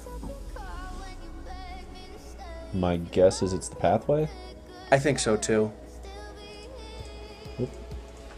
And I'm pretty okay with that as a mana base. That's 5 basics. Do we get manlands? No. Do we get blown out by what people are... I mean, this is the top deck in the format. People are prepping for it. Blue-red LD is a fucking thing. Yeah, so we have now eliminated that as something that can just punish us by getting the basics in to cover it. There's nothing that destroys basics, that at least that anyone's playing, I believe. Yeah. Yeah, this will at least cover us for the early turns against that deck so they don't get that insane start where they wreck you. And now we just have to counter that stupid 6-mana enchantment to make sure that they don't get to blow us out in perpetuity. So let's take a look at Elspeth Resplendent. So that's a 1-of, isn't it? Yep. Yeah, okay. So we got let's see, permanent cards. That's fine. We're running tons of permanents. That's what most of this deck is. Here's stuff I'm questioning. I'm questioning Vanishing Verse. Yep. I'm questioning Luminarch Aspirant. I can see both of those, yeah. Luminarch Aspirant is just a powerful card, a very good card, and I kind of sort of like it with Wedding Announcement or some of the stuff going on here, but it's not... I feel like it's in this deck because it's a good card, and not because it necessarily is the right card for this deck. I don't know what to do instead of it. Well, I will say this, like, if we get into our 4s and our 3-drops, I like what we have there, all of it. Mm-hmm. Like, there's not a weak card among them. I like all of these cards. Meathook, I think, is a necessary evil in this format. It's not a necessary evil. It's a fantastic card. And these two I'm not 100% on, but we can leave them for now. I do debate whether or not we want an all-seeing Arbiter over one of these because of how much we're pushing on Connive and the fact that with that... Here, I'm just going to pull it up so we can... The thing I like about the Planeswalkers is that it keeps us from getting blown up by Farewell. And it gives us just another angle of attack here. Now, we've taken out the creature lands, so that angle of attack is gone. Sure. And we don't want to put ourselves into a position where Farewell just cleans us up. Sure, sure. So in that context, I do like the Planeswalkers. In fact, I wouldn't even mind more if there's a way to do it. What are you saying there, Jodo? Try an Arbiter over Lolth. Okay, so you've played this a lot. Obviously, this is your list. It's definitely tuned from what we've seen. If we're talking about an Arbiter over Lolth, what have you disliked about Lolth? Let's start there, because I am kind of curious. The army in a can that kind of defends itself. Elspeth has the ability to go grab Raffines, which is pretty sweet. I guess it can also grab Kaitos and Wedding Announcements. Okay, that's a lot. Why not just another Elspeth? I don't know. I mean, like, the thing is with this, if we get this with things with Raffine, we end their ability to interact in combat at all. Like, okay. That flat ends that, But right? Raffine is so good. Wait, we're not even playing 4 of them. No, we're playing 3 in this list. Why? Legendary, I think, but... So we want it. But we could start shaving out here, and that would be one of the first things I would bump up. I'm kind of into the idea of dropping Lolth for Elspeth, and dropping probably a Luminarch Aspirant or a Vanishing Verse for a Raffine. I do the Aspirant, and then the Vanishing Verses. I think we might just want stuff at 1 mana. Hey, what about that Blood Kalitas, whatever it is, the sort of Fatal Push, but you can pay more mana and kill anything? Blood Chief's Thirst. Blood Chief's Thirst. I bet that's what we want. It's a little awkward in the world of Raffine, but Vanishing Verses 2. Is there anything else that's sitting right? You know, let's just look. There's... Destroy target. Yeah, I just want to see what we've got sitting around in these colors that's worth a shit, right? There's got to be some other stuff. We're looking for a better removal, right? Yeah, I'm just do a search word for destroy. Well, there might be an exile, right? Well, we can do that next. Oh, wait, stop. Right there. Fateful Absence. Yeah, is this where we want to be instead of Vanishing Verse is kind of the question. It just gets the job done, and we are going to win the card advantage war in the end. If opponent slows down to crack a clue, I think we're substantially not going to get punished. So let's dump a couple of those it's and keep looking. It's also a lot easier to cast. Agreed. It is a lot easier to cast. There are... March is still a thing. That's interesting as well in a world full of Tenacious Dog. But I don't think this is necessarily the deck for it. Fateful Absence is fine there too, though. It doesn't exile, but that's the. But it slows it down. I think that's kind of the point of that slot. Yeah, I would agree. What else? Nothing really in blue. Keep in mind also, there may be circumstances against exile removal where we Fateful Absence our own thing in response to removal. That's true. Okay. So Infernal Grasp is still a card. That's kind of a cute answer to Raffine. The problem is how narrow it is. And it's also a sorcery, which makes me hate it. If it was an instant, I'd actually be on board, because it would still, in the mirror, handle almost all the things I'm trying to handle with it. But, yeah, the fact that it doesn't do that does... None. That's a demon, isn't it? It's a demon. Sphinx demon. Yeah, so that doesn't kill it. That makes that basically an unplayable card in this standard right now. Good to know, though, right? Right. Oh, right, we haven't even gotten into the double. Let's see, Artifact, Enchantment, Planeswalker. Nope, you're not it. That's an interesting card to debate with as a one-of, since we're running wedding announcements. Oof. I kind of like it better off the sideboard if it's going to be a super grindy match.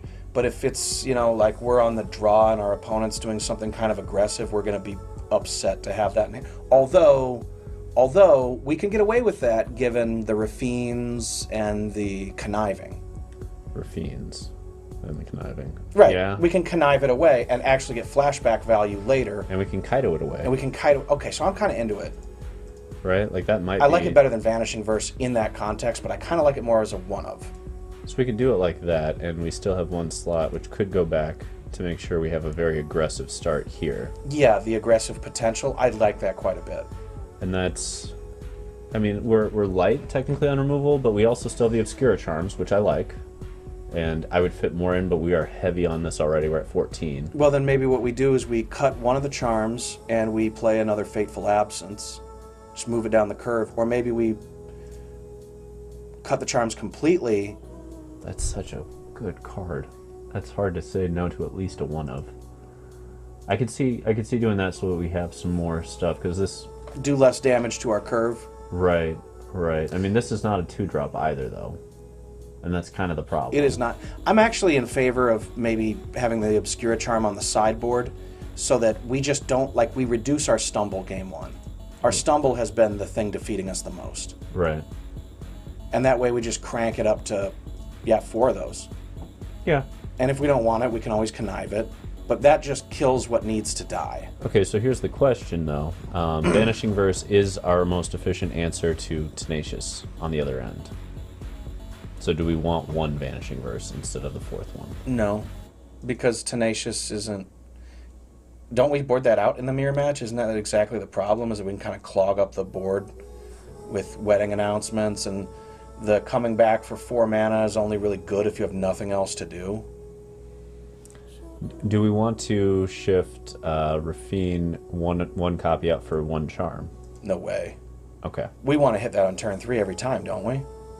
I could see the argument there. Do we want another Interceptor at all? And don't forget, we can connive it away if it's redundant. Is Rite of Oblivion a better call than a Obscura Charm or a Obscura Interceptor? That's an interesting call. Because this isn't a 2-drop, right? So the question it fundamentally is not. It's kind of a value, connive it away kind of thing. But it is an answer anything card. Not manlands, but yeah, everything else. But we got 4 Fateful Absence for that. Yeah. Yes, we do. And it also is an answer to Tenacious Underdog. At a bit of a cost, yeah. Yeah, sure. But we're playing them too. True. Okay, so other questions as we're looking at this. Do we like this package down here? Or do we want to just be a control deck that happens to start its issues right here? No, I'm actually kind of starting to see more and more the point of the Aspirant. It does play well in enhancing the other threats we have, but it's also one of those cards that it needs to be answered. Okay. It needs to be answered, so it draws the removal out, and it makes, you know, maybe we have an aggressive start. If they can't answer it, and we just go bonkers. But it forces them to answer it, and kind of Tenacious Underdog, sort of the same way. It's going to clock hard unless you get it off the board, and you need to continue thinking about it afterward. But it's really as we go up the curve that's the most dangerous stuff. Having these creatures with the playset of Kaito, I think it's a necessary evil. Like, we need creatures at that slot. The question is there a creature for 2 mana or less that works in this deck better than Aspirant? Aspirant has been doing a good job of making our lifelinkers bigger, you know, that kind of thing. The answer is possibly. Oh, you think of that fairy for drawing 2? Yeah. I am thinking of this. I like that for pressuring Planeswalkers. Planeswalkers are a lot more important in this standard than they have been in a long time. Well, weirdly, I'm actually thinking of this over Tenacious Underdog, because this plus Luminarch Aspirant is also kind of a fun... Like, flyers are a big deal. And this, if the board is clogged at all, this card's just dead. Sort of. Sure. I'm in favor of it over Aspirant. I think the Underdog has a lot of raw power and is part of what makes this deck work. We got to be careful because we start putting in stuff like Fairy Vandals, and that's just a lower card. It's a synergy card. Mm-hmm. Is there something else we can do? Is there something else that's a sturdier, more synergistic card?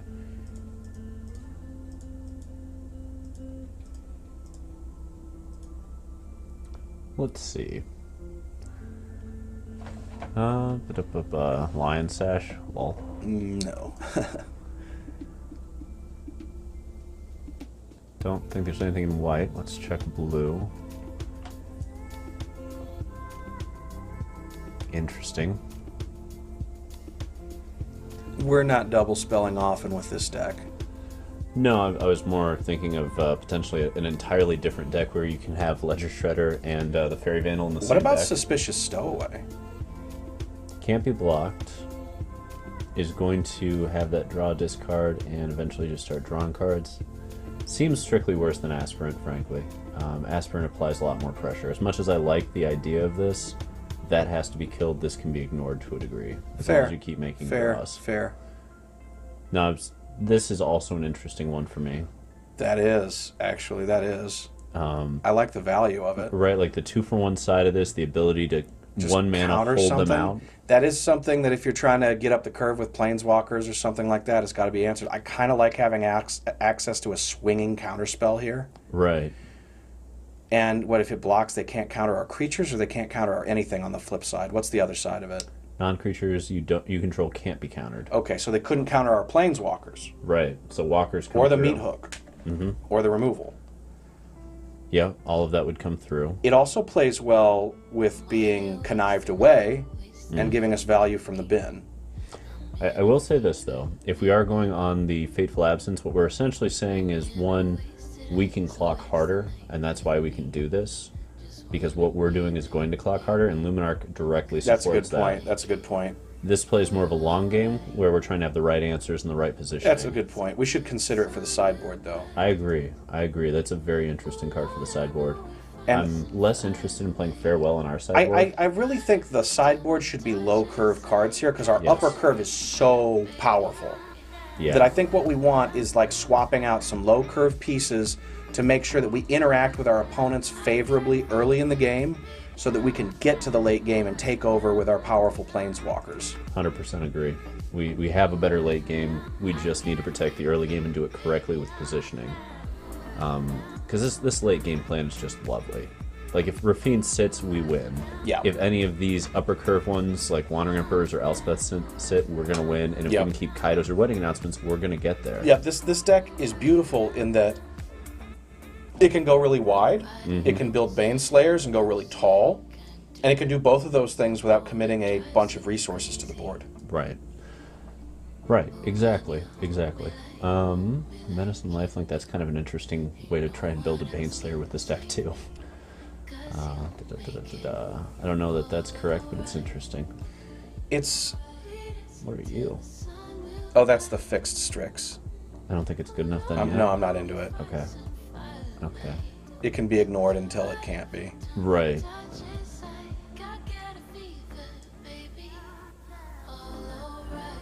What is this?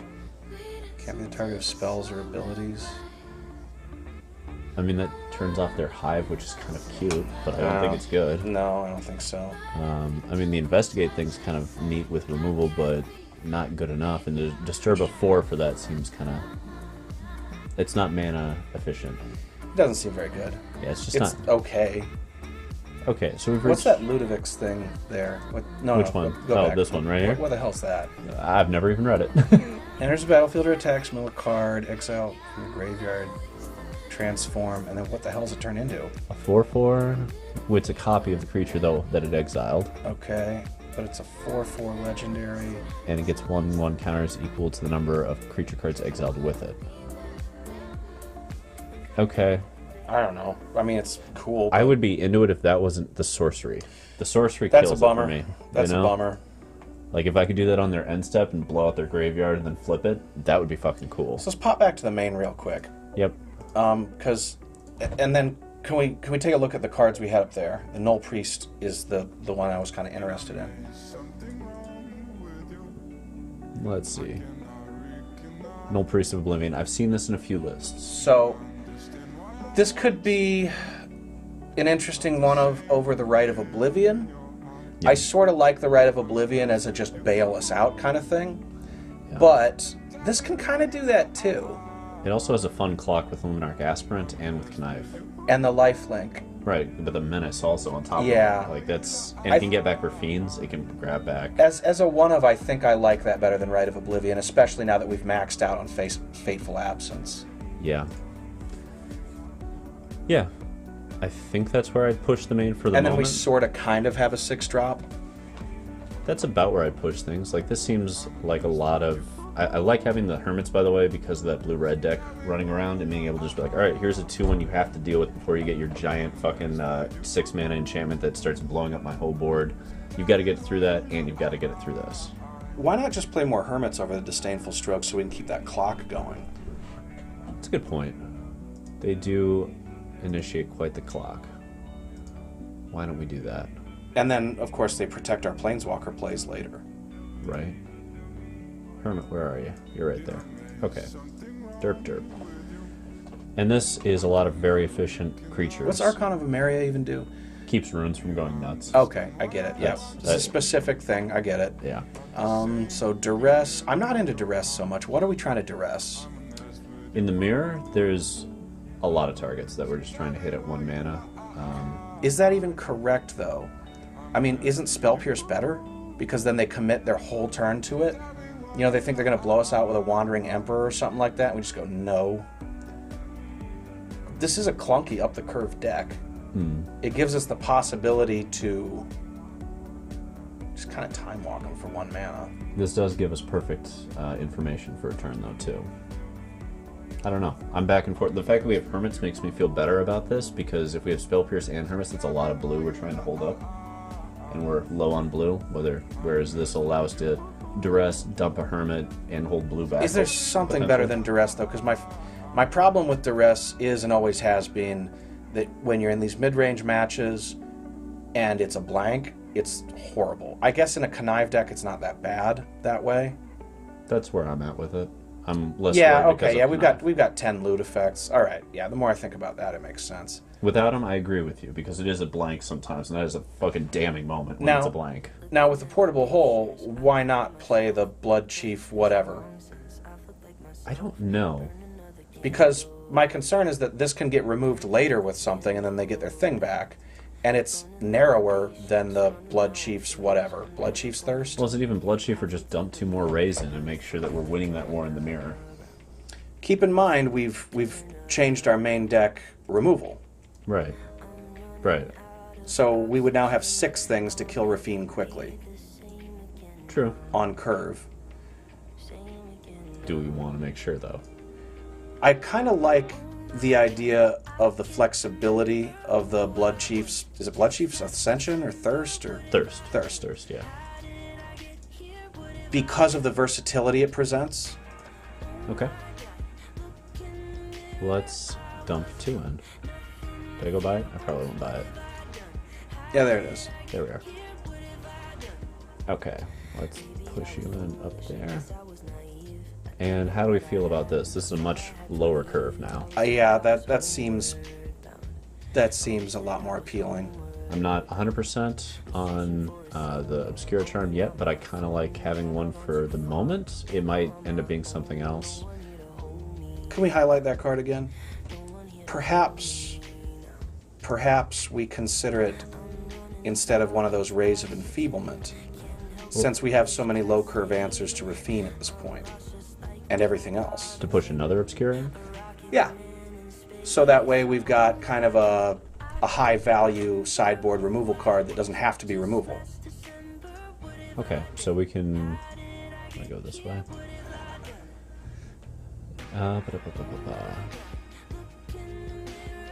Yeah, I mean, I like also that this has the ability to counter as instant sorcery, so if we're going up against that Is It matchup, having 6 counters to board in, plus the 2 duress, that's 8 cards to go into that matchup where these are just dead. And we're probably going to want... Yeah, these are dead too. So we've got 6 dead cards, and we're probably going to want to board out some number of... Oh, it'll probably be a Null Priest, and it'll probably be one of something else. I haven't figured out what. Maybe it's the Wandering Emperors or one of, because they don't do creatures. Right. So it's probably actually we keep the Null Priest and we just go -4, -2, -2. Leave 1 Wandering because it's fine as a flash card. Yeah. And just go heavy into these Hermit Charms and Duresses for that exact matchup. Yeah, that seems... And keep our high impact cards and then have a lot of good interaction. Early on, yeah, and the ability to just keep pushing. I like that. I also find it kind of adorable that Elspeth can grab these. Yes, that's something else I was considering is permanence. And they get shield counters, so if they try to remove them, we can just laugh at it. Even harder to get rid of them. Right. Fantastic. Right. Like, that's kind of spicy. Fantastic. I'm feeling a lot better about this list now. This feels tighter. This feels like where we want to be. I'm curious on this one, but I think it's correct, right? You want to try running one match with it? Yeah, let's run one more. Let's run one more. And actually, I'm going to have you pilot it. I got to go check the trash compactor. I'll be right back. Cool. Away we go. What did it do? Play.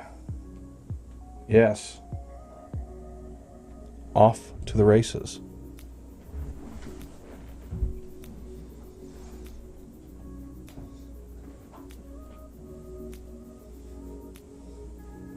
Johto Jack. 3 charm, Raffine. 3/3 charm, Raffine. Alright. Let's see if we get an opportunity to use all these sexy low curve sideboard cards. Playing first. Throwing it back.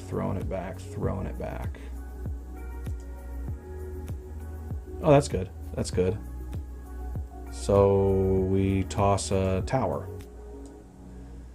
And have an excellent curve.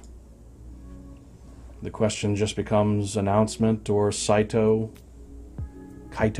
depending upon what we get here. Blue side, Aspirant. So far on autopilot, just playing the powerful cards and moving on.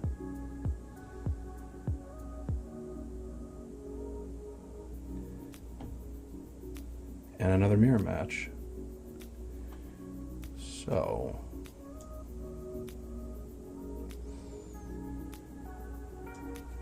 draw more cards, I think, is the solution here.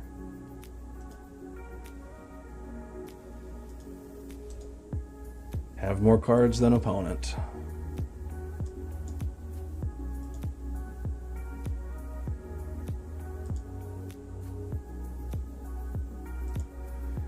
And Kaito gets to hide.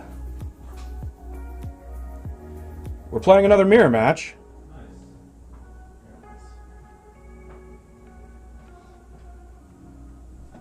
On the play, mulliganed. They got their Raffine on curve. Okay. We, at present, do not have an answer. That's going to be damning. Okay. Well, we do have Fateful Absence. Yeah, up there. Hey! Look at that. Must be the money. Let's see. Here's the question. Are we hitting Raffine, or are we dumping out their Luminarch and smacking through after playing our own Luminarch to get it up to a 5? Well, we got to kill Raffine. We lose the double spell if we do that. That's fine. Then they lose the Raffine. Here's the question. If they have another one, are we screwed? Versus if we kill the Aspirant, they've lost all the counters and momentum and we're able to smack through. There's so many ways to kill that. We can block it. We've got our own that's getting bigger. Okay. The only reason that's bigger is they connived onto it. Right. So I think we just move to combat here, give them a chance to block this if they really wanna.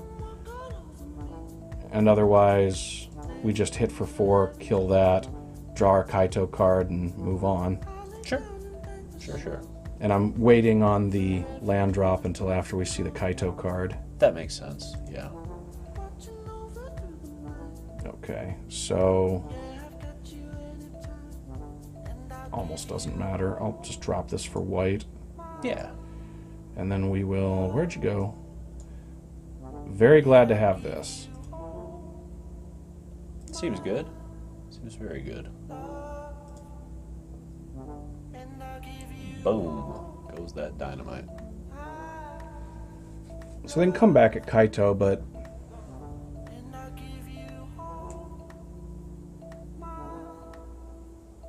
this is becoming an awkward race unless they do something really cool right here.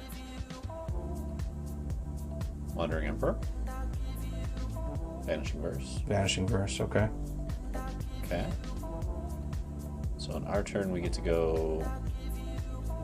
I think it's probably Wedding Announcement and Luminarch in the same turn. Let's see. As much as I like Elspeth, now we can defend it once we get those going. There's logic to that. There's logic to that. Like and I'm assuming they're just going to draw a card, and so we just get to start pushing ahead while they take their time. yeah, and the announcement can just throw something down to block the Aspirant.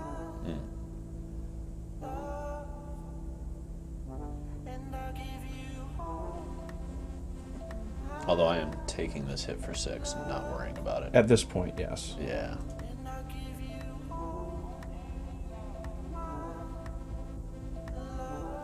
Interesting.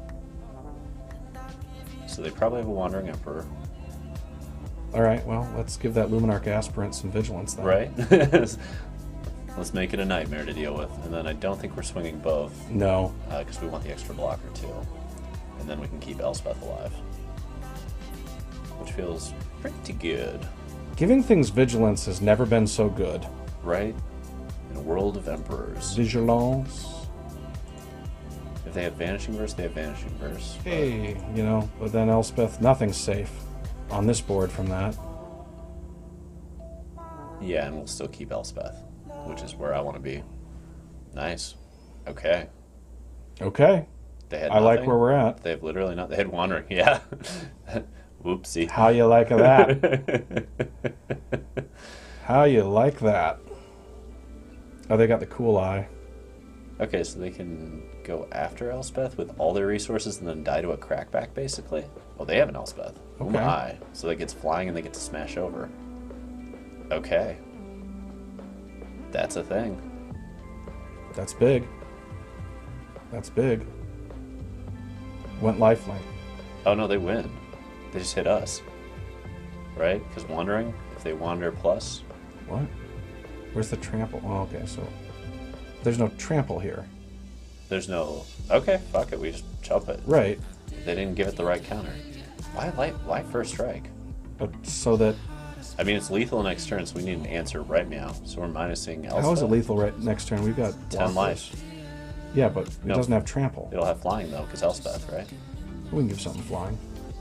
So we've got to kill their Elspeth right now. And we can, because we plus this, give And this flying, plus- it'll plus itself, kill Elspeth. Do we... And it also- has vigilance. Right, do we also dump in a Tenacious Underdog and a Luminarch Aspirant, since we're not drawing anything here? I suppose we do.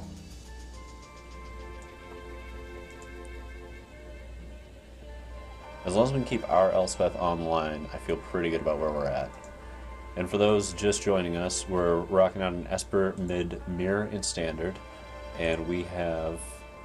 I mean, the party's in Twitch, so if you're on Facebook, you're on YouTube, thank you for supporting, love you, come on over, come join the party. And if you're sitting over there in chat and you're just Here. lurking... Do we spread them out or just make a big one? I I think we spread them out. Yeah, we spread them out. We spread them out. We need it just big enough to kill. Yeah. We also want to make sure that we can kill the Wandering Emperor with the other one if they kill this one, right? Yeah. Okay. Yeah. And we can do lifelink, build a Bane We Slayer can next we turn. can actually make a bunch of, although we'd be opening ourselves up to a Meathook. Okay. Someone else is opening themselves up to a Meathook. Yes, indeed. Let's see, what are they doing here? Giving us things to Meathook. Apparently. Okay, so we just jump it.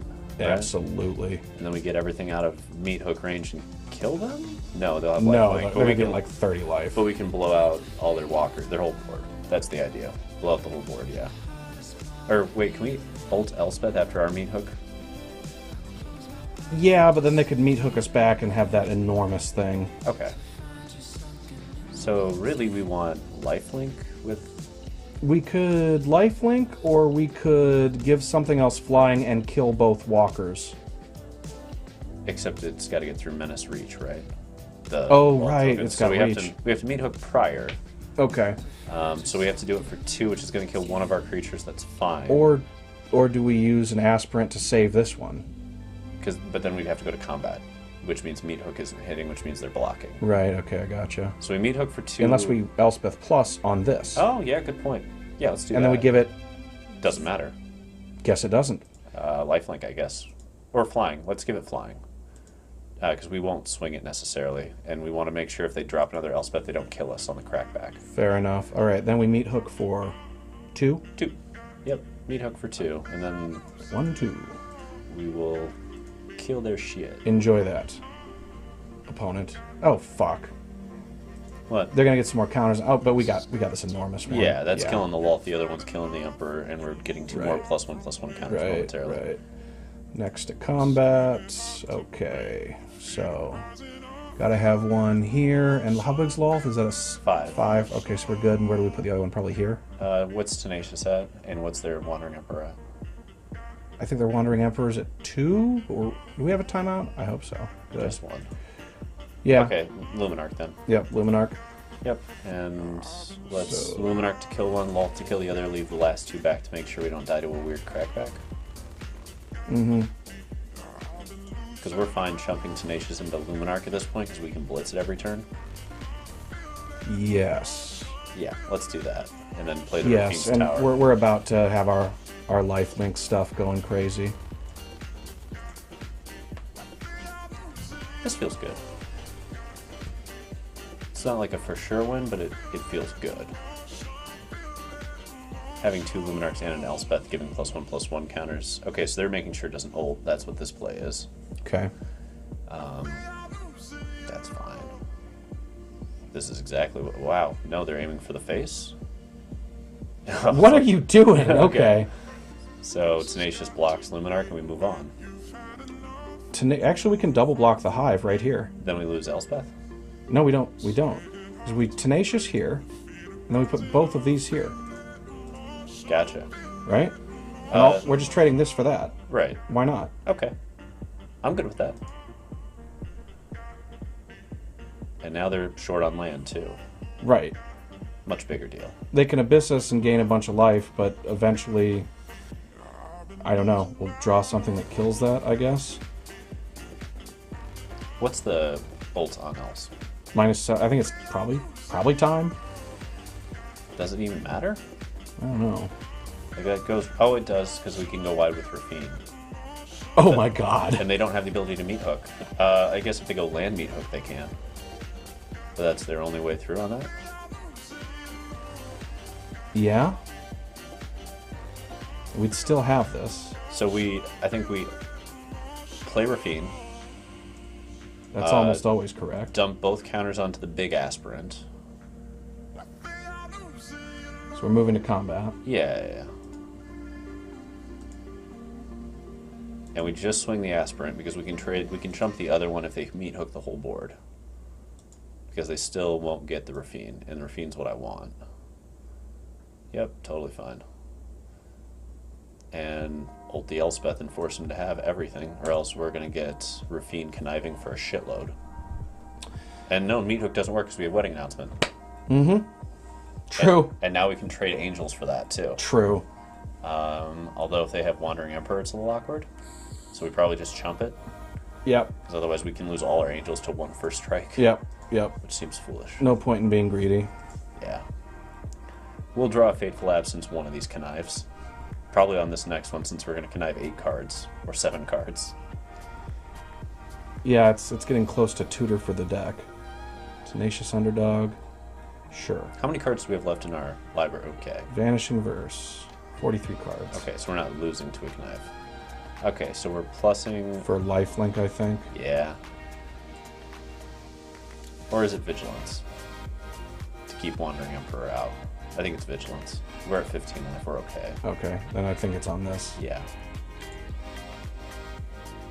Let's build a Baneslayer on that, actually. That seems better.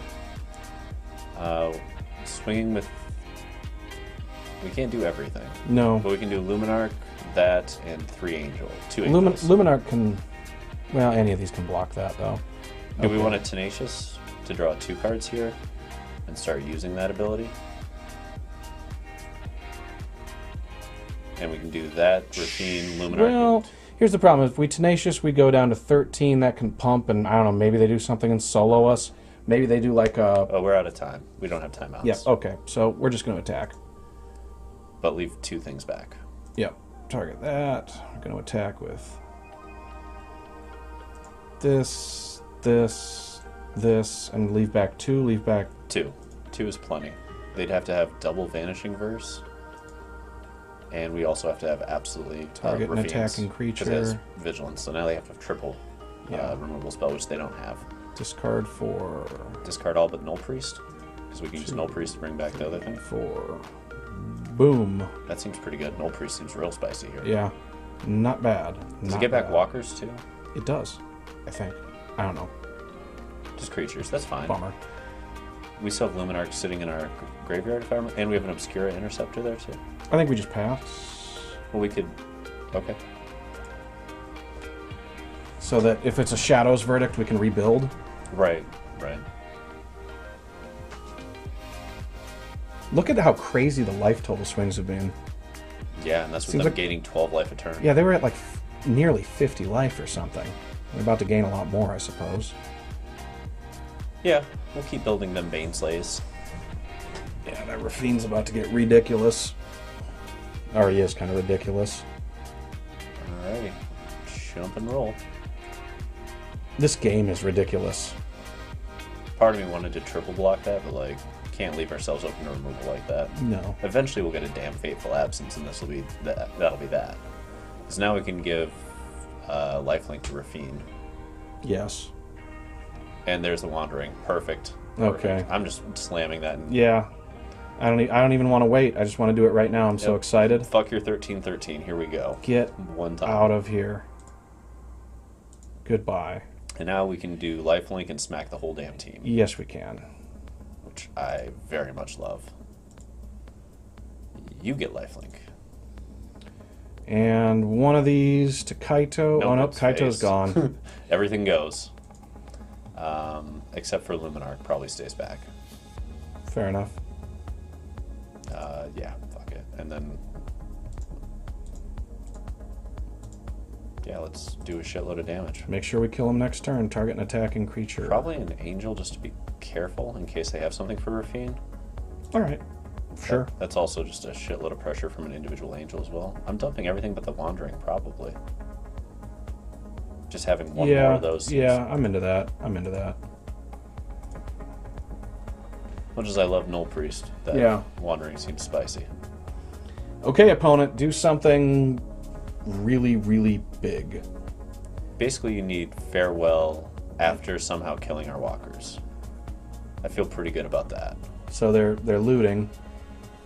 Shadow's Verdict would be pretty good. Shadow's Verdict would leave us with walkers. Yeah, we'd be sitting there looking at each other with walkers. That's not going to be it. All right, I think we're going to get there. They don't have answers to that many flyers. It's a lot of flying. And we get to do +1/+1 counters on Emperor and Elspeth and Luminarch. And Raffine. This deck is counters left and right, man. Okay, so... Let's do it. I'd say just pick different ones for each and go for Sure. it. You And then flying to the Luminarch Aspirant, probably. and you. Everybody gets a car. Everybody gets a +1/1 counter. This is like Oprah magic. Fuck it. Over here. Party time. Go ninja, go ninja. Your go. face. Settle the wreckage. And this one, why not? Everything One, but the Fateful 2, Absence. 3, 4, 5. Yeah, perfect.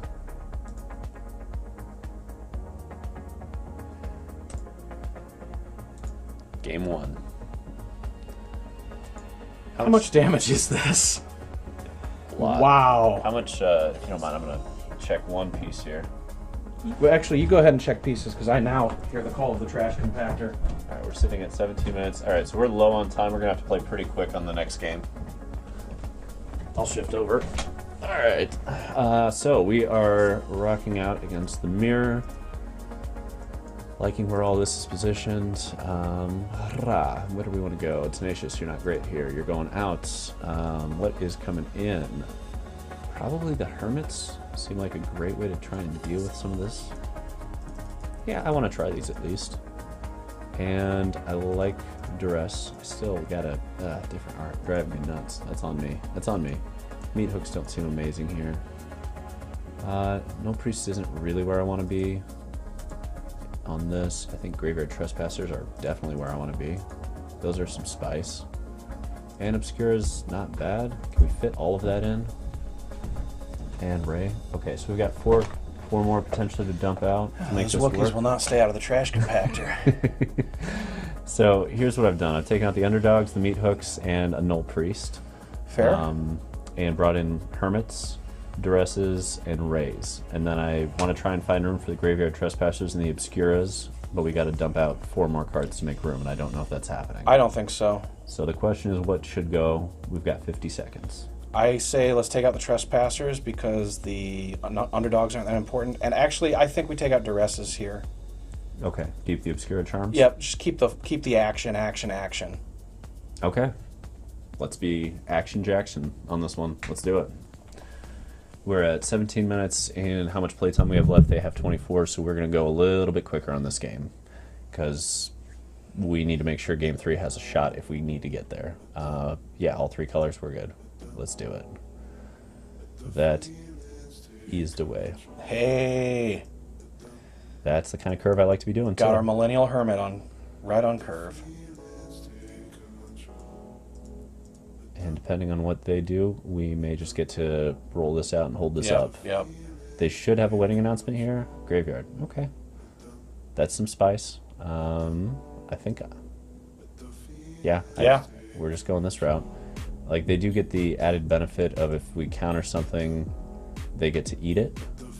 But, That happens. it does. It does. So this is the power of this card in this matchup. That's good to know. It might be relevant for how we plan our Game 3. Well, depending on what they do, we might just... well, hang on here. So leave a blue up and play Raffine, right? We can. We could also keep up Obscura Interceptor, and or Wandering Emperor, and or Obscura Charm. Those are all legit. Sure. I think I'm just smacking here and forcing... We're definitely attacking. Like, that'll force their Wandering Emperor. Yeah, if they Wandering Emperor, that would be great, because then we could Obscura Interloper it and have a blocker for that Trespasser. Right.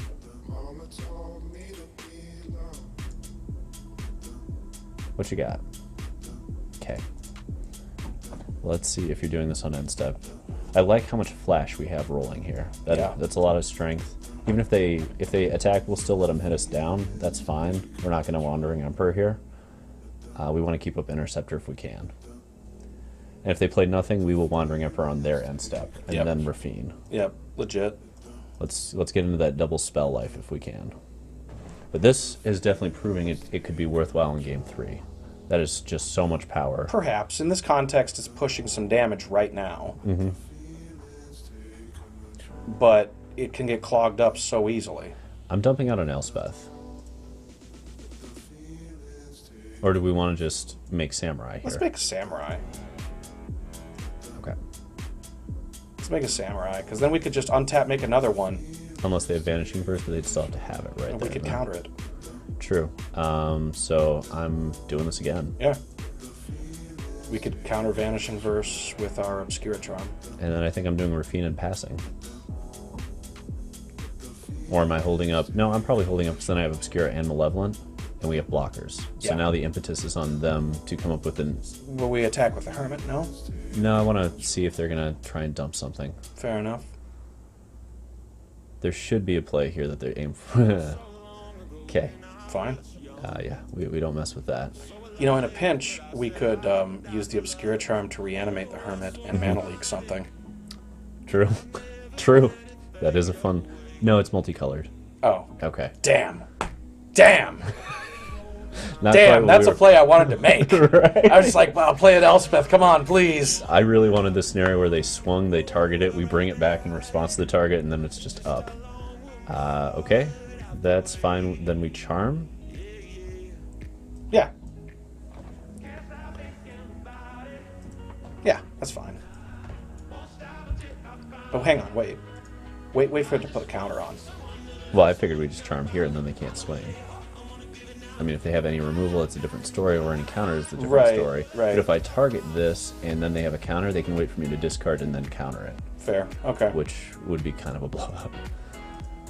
And I'd rather do it this way because even if they manage to kill both of these on a Vanishing Verse, they blew a verse on this and we can They still would get also another. double spell and flip the creature. Mm-hmm. And I'm willing to do this into that scenario. Yep, you get the Hermit. Yep, make them have it. Because they don't have double white. That's the big piece here. If they had double white, I'd play it a little differently. But single white, and they got rid of another white source. Well, they managed to cast 2 spells without casting 2 spells. Interesting. Except we get to go Elspeth now. We do. Which I think is where I want to be. Elspeth is going to have to find a permanent. I believe.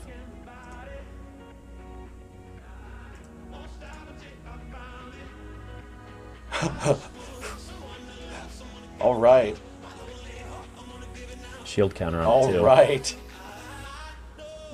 I'll do the shield counter and then have 2 walkers they have to deal with on the same turn. Yeah. All right. All right. All right. And if we get a land, we can double spell Raffine and Kaito. Oh yeah, this is fine. It's like you forgot about Dre. Yeah. Never forget about Dre, guys. Pick the one you really want dead. Okay, they're killing the Elspeth, which is fine because we actually have another. And we'll dump the shield counter here. Yep. Keep our Wandering Emperor and bump it. Or actually, we can minus it if we want. Well, that'll go down. I'm probably just doing this again, frankly. We're getting so much value and they're tapping out to do it. Yeah. Vigilance, I think. No? Oh no, we're getting onto the board. Okay. Okay. And we can exile this and dump Kaito, or Raffine, or Obscura. I don't know about that. You want to just go bump bump? I do. Okay. I surely do. Let's bump. Let's put it on our one that's attacking.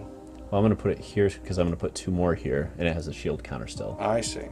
So now that there's no profitable attack for them there, and I leave this back so that if they want to do this, right? I'm in for attacking. It's not going to block anything. Okay. I would be in for leaving it back if we had made that one the 4/4. Elspeth. All Cool. right. So we're So playing this give game. it flying and kill our Elspeth. Except it has to kill Wandering Emperor here. Yeah. Yeah. Hilarious. And that means I get to crack back and kill that. Yeah. Which I think we can win that race. Especially when I get to play Raffine. Do we leave up Obscura guy? Uh-huh. We do. We do. Wonderful. And this is gonna get... I think lifelink. It's got a shield counter. We don't... Or does Wandering Exile? Wandering Exiles. Oh, well. That's okay. I'm actually just going to split. Wait, what is this at 6? Okay, so one here. Yeah. And another one here, because then I can connive and potentially roll through even better. Because now I am trying to win the aggro war, which is also something I like doing. It's got to be this, because we're going to Obscura. Yeah. And just delay. That's a great place to be. Like, they're not getting any of their big stuff, and we have them dead next turn. And we have the ability to flicker in. Yeah. This is the kind of game I want to be playing. That last card better be a potent one, opponent. It was. Does this feel kind of bad? Yeah, it does. That's all right. How we win the mirror. All right. That's how we win the goddamn mirror. Okay. That felt pretty good. That felt tight. That felt correct. And that's where I think we leave the list. Honestly, yep. I would leave it there. For all those tuned in, watching, enjoying, this is about where I would be with this for grinding for a little bit here. Obviously, things are going to shift, but I like not relying on the upper end of this curve so much. As we saw there, it was an absolute blowout for them, having to rely on lulths and all of that. Well, we only have 2 things at 5. Everything at 4 has flash. So really, we're curving out to a degree at 3 on stuff they're going to easily interact with. Yeah, this is a lot less clunky. Yeah. And I think the sacrifice we've made of giving up the creature lands for consistent mana is probably correct. Yeah. Because the things we're doing are so powerful. Yeah. That really, we're the deck you want the creature lands against to pressure these planeswalkers. Right. So it's still Esper Super Friends. The Raffine's amazing. Obscura Interceptor as a 2-of seems exactly right. I don't actually think I want more, but I really like the 2-of there. The wedding announcements, great value. Meathook's good. Like, everything about this is great. The Fateful Absence just being a clean answer has been good. Yeah. And at least there it was. Well, yeah, we saw that card advantage didn't matter. It cost them time. And time is something you can't afford to have against the tempo with aspirants and announcements and scheming seers and walkers. This is an incredibly interesting deck to play, too, because depending upon the draw and the state of the game, you're a tempo deck, or an aggro deck, or a control deck. So the only potential shift I would make in this list is I don't know that we want the Null Priest. Yeah, I'm not sure we do. And I'm not sure what to do instead of that. I could see an Obscura Charm instead of that. It's clunking our 3s a little bit harder, but Obscura Charm gives a lot of options. Yeah. And we know we're going to use at least some of them. Yeah, I could see an Obscura Charm. There's a shot that maybe you want a Malevolent Hermit or a Graveyard Trespasser main as well, or a Duress or a Bloodchief. You know, maybe we play one copy of that, fuck you can't counter it, this just destroys your thing. Oh, which card are we talking about? From the new set, like Void something. It's Esper for uncounterable kill a thing. Void Rend. Destroy target non-land permanent, can't be countered. I think Obscura Charm's probably stronger, weirdly. Because Obscura Charm is going to get back Raffine and Kaito's. And it's going to be able to be used as a counter, and the things that it blows up are the things we need blown up. Once you get it over, like everything up here on the curve, if we're blowing it up in the mirror, we're not doing it to our advantage. This is like a strict disadvantage. But Obscura Charm has the ability to be more of an advantage. Oh yeah, Obscura Charm is a lot more flexible in what it can do. But being able to just like, hey, it's dying and that's that. What is this madness? I've never even read this Ascendancy. Cast a spell plus number of soul counters. Great. Seems bad. That seems terrible. Yeah, seems bad. 1+, so you have to start at 1 or it does nothing. Yes. Well, fuck you, Esper. Anyway. What are you talking about? We've got all these broken cards. Shouldn't get a good Ascendancy, too. I think we should. I'm not greedy. I'm going to say it. I think we should. I guess the other question is, do we just want something on a 1 slot, you know, to make this curve even more, like a Bloodchief Thirst at 1 for the 5th piece of removal that's cheap, interact, you know what I mean? There was that game in the mirror with the Luminarch Aspirants that really comes to mind on how useful it would have been to have 1 more piece of removal. Here's the interesting thing about like Void Rend, though, is Void Rend ignores Ward. Does it? Because Ward counters. Oh my god, it does. So we can just kill That's a on one curve. So it's a 1-for-1 against Graveyard Trespasser too. And it kills Raffine on curve. All right, I'm in for a 1. That's spicy. That's spicy. I'm in for 1 on that basis alone. Anything you'd shift out here? We might be 1 too deep on the Hermits. That might be more of a 3 Perhaps. thing. The sideboard definitely needs to be tuned. I believe in the presence of the Hermits. I think the Obscura Charms and the Graveyard Trespassers are probably correct. Archon, as long as people are going to play that deck, it has a place. They're going to play the damn deck. It's so good. And frankly, this might turn into the 3rd one just because we have to beat runes, and we took out Rays, which are not bad against them. I'm skeptical as to the Duresses, and I don't know about the Blood Chief's Thirst. I certainly see their value, though. Okay, so either way, I'm correcting this issue because there are 2 different versions of Duress, and that's been driving me nuts. Okay. I think these are necessary because Izzet runs around. I haven't seen it or played against it yet. It's more for Mythic, where that's pushing right now, but I know it's a big deal. And this is one of our few clean ways to get the information we need, and almost everything they have gets hit by It this. is nice and nimble, and I like that about it. I like that this sideboard's pretty nimble. My guess is if anything's going to get shaved here, it's going to end up being on the Charm end or the Hermit end, because I like having some cheap removal. Right, Blood Chief's Thirst is a nice catch-all. Ray of Enfeeblement is a 1-of, is quite reasonable. Yeah, this may end up being a 2-of. It depends on where the format goes. 2 might be wrong, but having at least 1 feels correct to me. Yeah, yeah. And I know there are boards for Esper that run 4, but I think that's a little too much. I think that is a little too much. In fact, at this point, if my priority was like, hey, I absolutely need to kill Raffine or whatever, I'd just play more Void Rends. And maybe that's something we should consider, because it will just get the job done. We don't have to fuck around, it's just going to work. Maybe that's what we do over that Obscura Charm there, is we do... I'll craft that, yeah. Actually, let's maybe double up, because how many of these games have been decided by... Raffine, or like a permanent we're fighting over and trying to kill, and that's been part of the problem, is trying to find the right removal or get around what opponent might do. Void Rend says, no, your card is dead. So you want 1 board, 1 main, right? I want 2 board, 1 main. What are you wanting over the other one?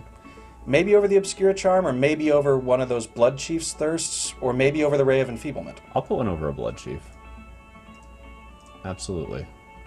Because we saw how many times in those games where it was just like, you must kill whatever. And we're just crossing our fingers that we get the right thing the right way. How does this work with shield? Does it get through that? I don't think it does. 3 mana less with a shield counter, shield... And the damage Void Rend destroys. Yeah. So it would just hit a shield thing. Okay. Whereas Ray gets through that. That's interesting. That's... Although Ray won't, because by the time it's gotten the shield, it's... I guess theoretically, if they Elspeth, minus the Elspeth, and then get the creature, they put the shield on it, but they don't attack with it or connive with it yet. Well, they can't attack with it that turn. Yeah, but they can Luminarch Aspirant in it, or they can... Well, that's why multiple Rays comes in handy, right. because it deals with Luminarchs nicely as well. So maybe what we really want is exactly 2 Ray. And run it back like that. Because I do like having 2... I like the diversity of 2 Ray, 2 Void Rend. Yeah, that is reasonable. 4 Fateful. Yeah. And kind of respecting our curve as well that way, and not clunking too hard. Yeah. This seems like a good way to go. This is, I think, where we'll leave it for this evening. Yep, that's a fine place to leave it off. So, for everybody watching, we'll be back on Monday. I don't know that we'll be playing this. We'll just be fucking around with something new, probably. We do what we want. Yeah, we do what we want. What we fucking want. Welcome to the Dark Stream. And goodbye from the Dark Stream. Everybody take care. We'll see you next week.